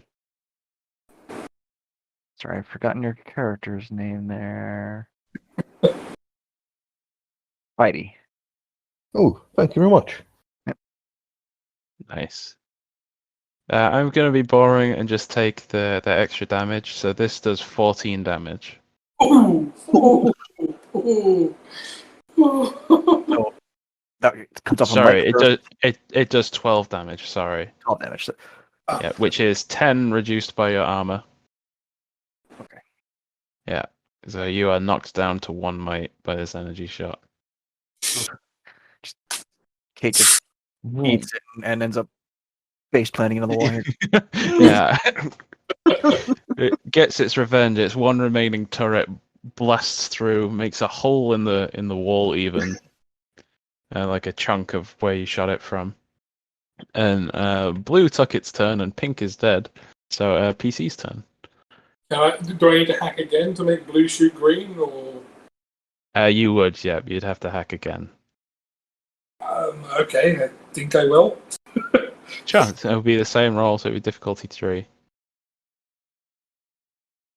If you continue hacking it, then we can just slap the remaining one into submission. Success. And then you can take its shot, so that would be difficulty 3. 33 speed roll. Yeah.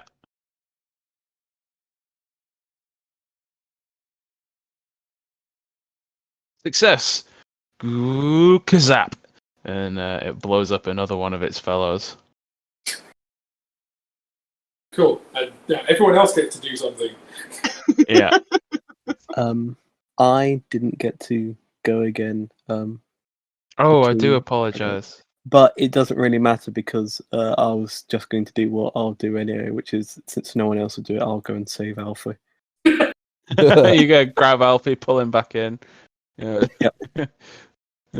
Oh, no one ever cared about me as much as this. My ex certainly didn't. Oh, I do. Thank you so much for saving. Do you want to go to dinner sometime? Oh, Grand tradition of little. that's great.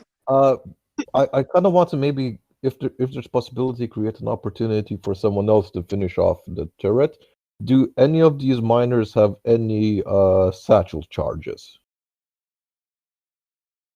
I don't think they have any explosives on them, or they would have used that to blow open the door previously. Yeah, that's reasonable, but I thought they might not have used them because the door is like they're in an enclosed space, and they True. would have blown themselves up if they True. tried. I would say that you can use your turn to give an asset to someone else that attacks the turret. I'll say that you can tell me what you're doing to make it easier for someone else to hit the turret.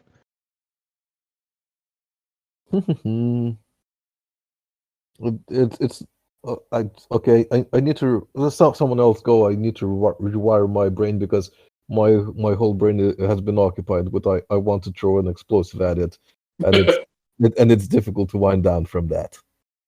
I mean, you can. You could have bought some grenades. No, I don't think you can find an explosive. Yeah, Unfortunately. yeah. That's fine.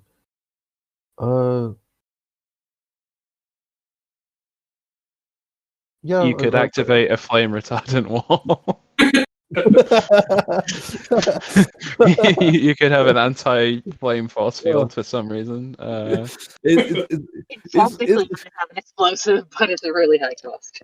You know what? I feel like the rest of the team has it. If there's a button to close down the door, I'm gonna close it.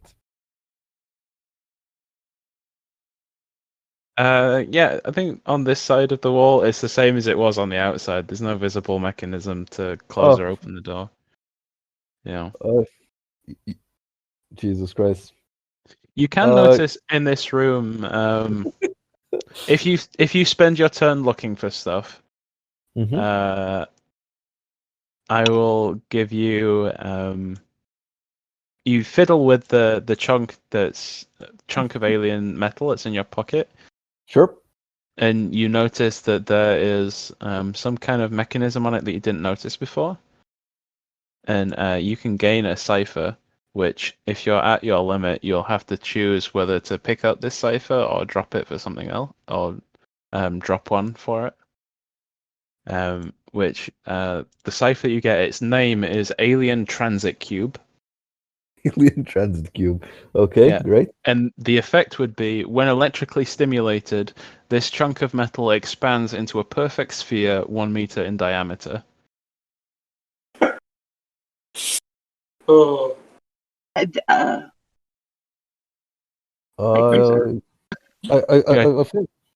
think I'm gonna drop Immoheart telemetry for that. Cool. Yeah, you gain the ability to have a perfect metal meter in diameter sphere. it's perfect for recreating such scenes from Indiana Jones.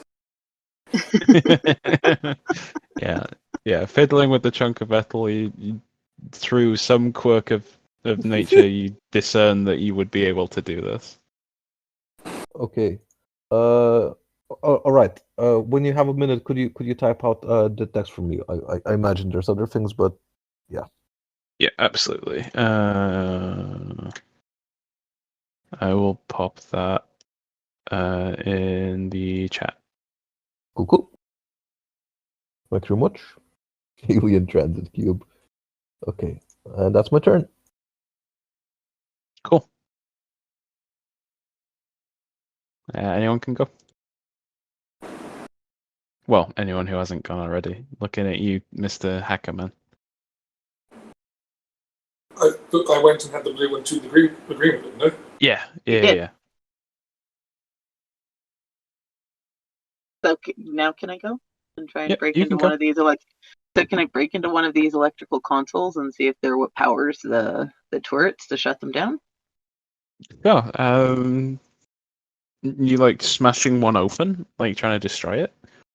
Well, I don't. That's a scary concept. Got blown up. Kate got blown up when she did that. Instead of like smashing it open, can I like lockpick it just to actually open it and see if I can just unplug? Yeah, sure. You can Process? definitely try and lockpick this open. Difficulty 4. Okay. I have a lockpick kit, and will that reduce it? That's what's allowing you to pick the lock No, in the the first place. lockpicking skill is allowing, but I Oh, have the yes. actual equipment. Yeah, I got one right. Yeah, so one of them is helping you, and one of them is allowing you to do it. Either way, it doesn't matter. Yeah, so that would help make it down to difficulty 3.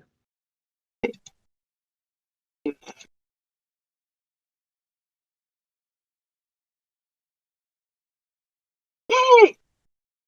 Success. Yeah, so you pop open the front of this power supply, and inside you can see that it appears to be the power isn't coming from this unit itself. This is like a capacitor or a battery, and it's being fed from somewhere else. Is there anything I can unplug to sort of cut the circuit? Oh, you can definitely like reach in and try to unplug something at random. Alright, well let's do that then. Or is that a different Oh, turn? you just unplug something at random. Alright. Give me just roll a 1d20 for me. Just type /r 1d20.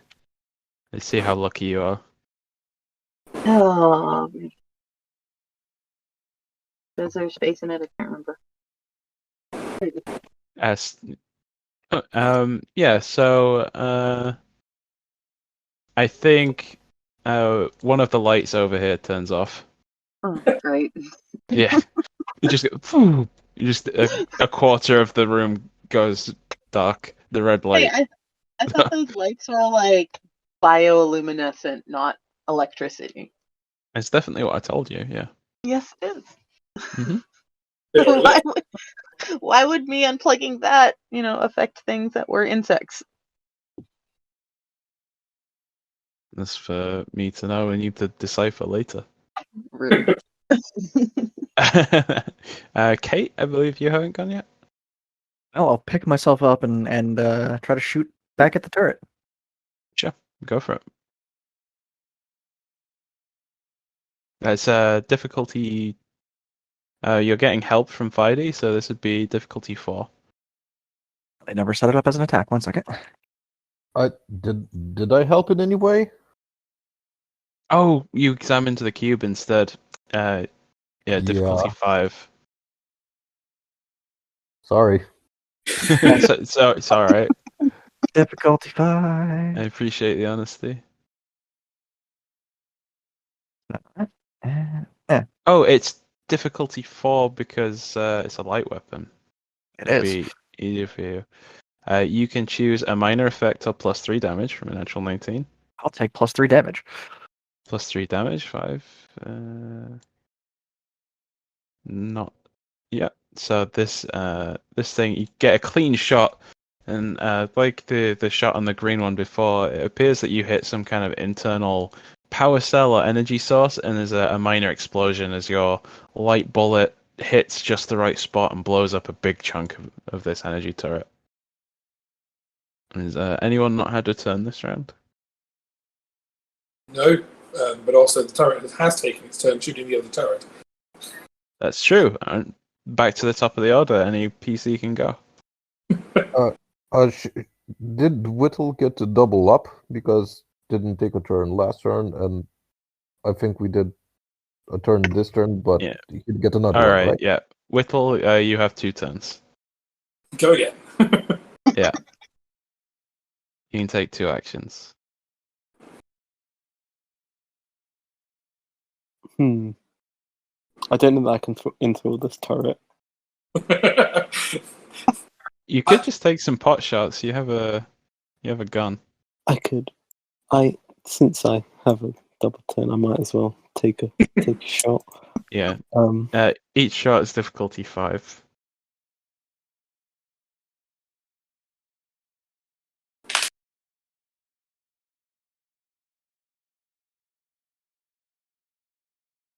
what stat is it? Just my Speed. speed. Okay.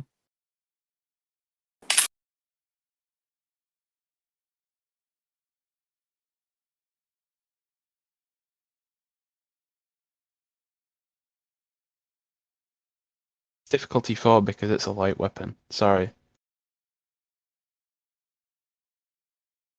Yeah, light weapons do less damage, but they're easier to hit with. I will. I'll put in. Oh, I can just do it from the start again. 4. My apologies. Oh. Oh, well, Uh, it doesn't matter. With your first shot, yeah, you destroy the thing. You follow up on Kate's shot. I think cinematically, you both shoot at the same time, and your bullets both hit twin power packs at the same time as you blow up this final energy turret. The red light remains, and the motors in these turrets were as if they were tracking targets. Like the wrecked remains on the end of the stumps still circle and follow people, but there's no longer any threat in route of combat. wish I had that 20 on the rubber roll. Whoa, that was exciting! Oh, honestly, I wish my ex had been here to see this. Honestly, she would. Oh, And I walked you up lot to him are and just capable. slapped See, him. I knew you'd have a gun. I told you. I knew you'd have a gun. See, haha, told you you'd have a gun. Well, I never said I didn't have a gun. Does my bag of light tools include duct tape? 100%. I would like to walk past Alfie and just slap duct tape over his mouth as I do, and then like start leading everyone up the tunnel. Yeah, so as I was saying, honestly, the guys took my shoe, which, funny joke because we all get along. One of them looks at you and goes, thank you. We've been trying to get him to shut up for the last week. I mean, it's still 5,000 if you don't bring him back. No, we're not 5,000. leaving anyone behind. Speaking of, Just Him saying. Him making it to the top of tunnel is worth 1,000 credits. We offered 25 for this job. yeah, speaking of bringing everybody back, Wait, you offered 25 for this job? Yeah, did you not miss the bit on the communique that Wolf was taking a cut? But that's a hell of a cut. I mean, are you Sounds surprised? like you need to get better representation, little miss. Really. I'm 90% that most of the cut will end up going towards paying for keeping cops of Ziegler.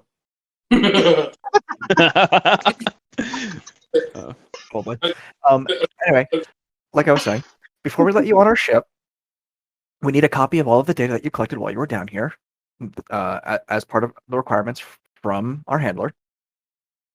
We don't need your ship. Yep. We've got our own ship. How do you think we got here in the first place? We just needed out of this room that we're locked in. Thank you for that, by the way. That's fair. We have guns. You really gonna threaten us now? Well, yeah. I mean, we have got survey results already. Do we need more? I mean, like, more is better, but I guess not. Oh True. yeah, But more isn't going to get us more money. That we know of. Whittle will pick through the remains of the turrets if anything's fallen down. oh yeah. I do have all the additional survey data that they asked for. It shouldn't be a problem to make a copy for them. Can I scan real quick if there's any other pings of turrets or other turret-like entities down our leaving route, I guess. It's a safe assumption that maybe this is the end, but just in case it isn't, I'd like to know in advance. Me as the GM will tell you with 10 minutes left in the session, yes, that's the last combat encounter you will face. Great. Would that be the same if there was an hour left in the session? We'll never know. Not so But Okay. Excellent survey data. I thankfully tap my my console thingy. Yeah. You definitely notice that various members of the Glittering Dozen have bits of alien material in their pockets, and they're grabbing stuff and whistling as they go. One of them is holding the scruff of the duct-taped Alfie. He complains and struggles. One of them, like, as he's walking along, as he takes up a step, one of them leans down and steals his shoe. Jesus Christ. He's Yeah. left sockless again. What you do? No, yeah, you can lead them up out of the tunnel back up to their camp without issue. Cool. Yeah, unless there's anything else that you'd like to do, you can hop on your ship and head back up to TCGI. Whittle is similarly pocketing alien metal. Well, because Great. you're leaving and we have some time, we could actually take some time to dismantle, say, that power core and bring it back. So I imagine that's would be pretty hardcore smuggling. Anyone who wants to can add a Telas alloy chunk to their equipment. Call it whatever, like a comfortable carrying sized piece of metal that you've managed to pick up off a rubble pile or elsewhere. You can all have a piece of this alien material. Nice. Only Fidey gets the Cypher, but the rest of you can have the material. Is Cool. it possible to construct, pull batteries out of the battery stack for 3 batteries? Yeah, you can definitely pull an energy pack out of there. You could theorize that with some adaptation, it could become a power source for various things, and that it holds it's like the equivalent in charge to a typical car battery. Cool. Yeah. Did anything survive the computer, like a small hard drive or anything that I can steal? Or, salvage? From Kate's destruction of this console, I don't think there's anything recoverable from the console. Kate. Damn it. Kate, in her madness, has crushed it to dust. I mean, at least it opened the door. Yeah. At least it was eating the people we were here to save. I Can we? didn't need anybody this time. Can we take a ride on the little trolleys? On the large trolley, sorry. You can get in one while others outside it push it along one way or the other. It's not under power itself, but you can definitely go wee as you go up and down the rusted tracks. Okay, I'm gonna go up and down the rusted tracks. There you go. Wee. It's so incredibly slow for your ascent sentiments that yeah, you could walk faster, and it itches at your bones that you're not going as fast as you possibly can. Yeah. You recover 6 miners alive. What mapping and survey data do you give to Agent Handler Wolf to satisfy that requirement of the mission? We've got all my stuff. That should be good enough, I guess. Sure. Yeah, you give him the mapping of this location and the tunnel down and everything. Yeah. It's multiple. It's pretty good survey equipment. So it's the mapping, some fairly good material readings, some non-obvious not what you're gonna get non-invasively from a scan, Yeah. all sort of stuff. And obviously, I keep a copy.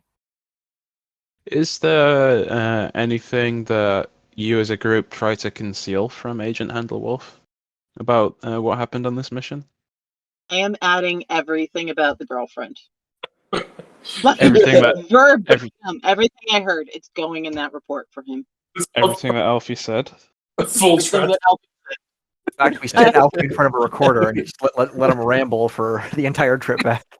said. Dinch, do you talk to Alfie? Is that how you're picking this up? I have overheard it and ignored all of it, but I just find it entertaining that I'm sure You Whittle, ignore it? Okay. I'm sure Noted. I'm sure Whittle used enthrall on him the entire way back. Cool. All right, yeah. You can all take a collective 7,000 hell, Nice. which is 1,400 each. 1,400 each. Cool. Yeah. And the next time you have downtime before a mission, you can spend your ill-gotten gains. Yeah. I mean, they're very marginally ill-gotten. We saved a bunch of people who are kind of stupid but not evil. But they weren't Yeah, supposed to be there. Yeah, you've literally helped like Yeah. tomb robbers. Like, Yeah. who's gonna Yeah. call in mercs for, a search and rescue? Yeah, you've gone to Criminals. Giza and you've delved into a few Egyptian tombs, but I mean, who's gonna care? You know, Like, we didn't kill anybody. it's definitely not gonna have any consequences. There's definitely no ancient Telasian mummy curse on us. Oh, definitely not. Normally, I would stick around and do more of a debrief, but I have to do the law stream in 3 minutes. So, Yep. I apologize for the somewhat abrupt end to the session, but Nice. thank you all for playing. Any questions, anything like that, feel free to ping me and I'll pick it up after the stream when I can. But yeah, thank you all for playing. That was very fun. I hope you had a good time as well. It was Yep. great. I did, yeah. Thanks for the session. No worries, no worries. I look forward to the next time that we can play. Cool. See you later. Right. See you later.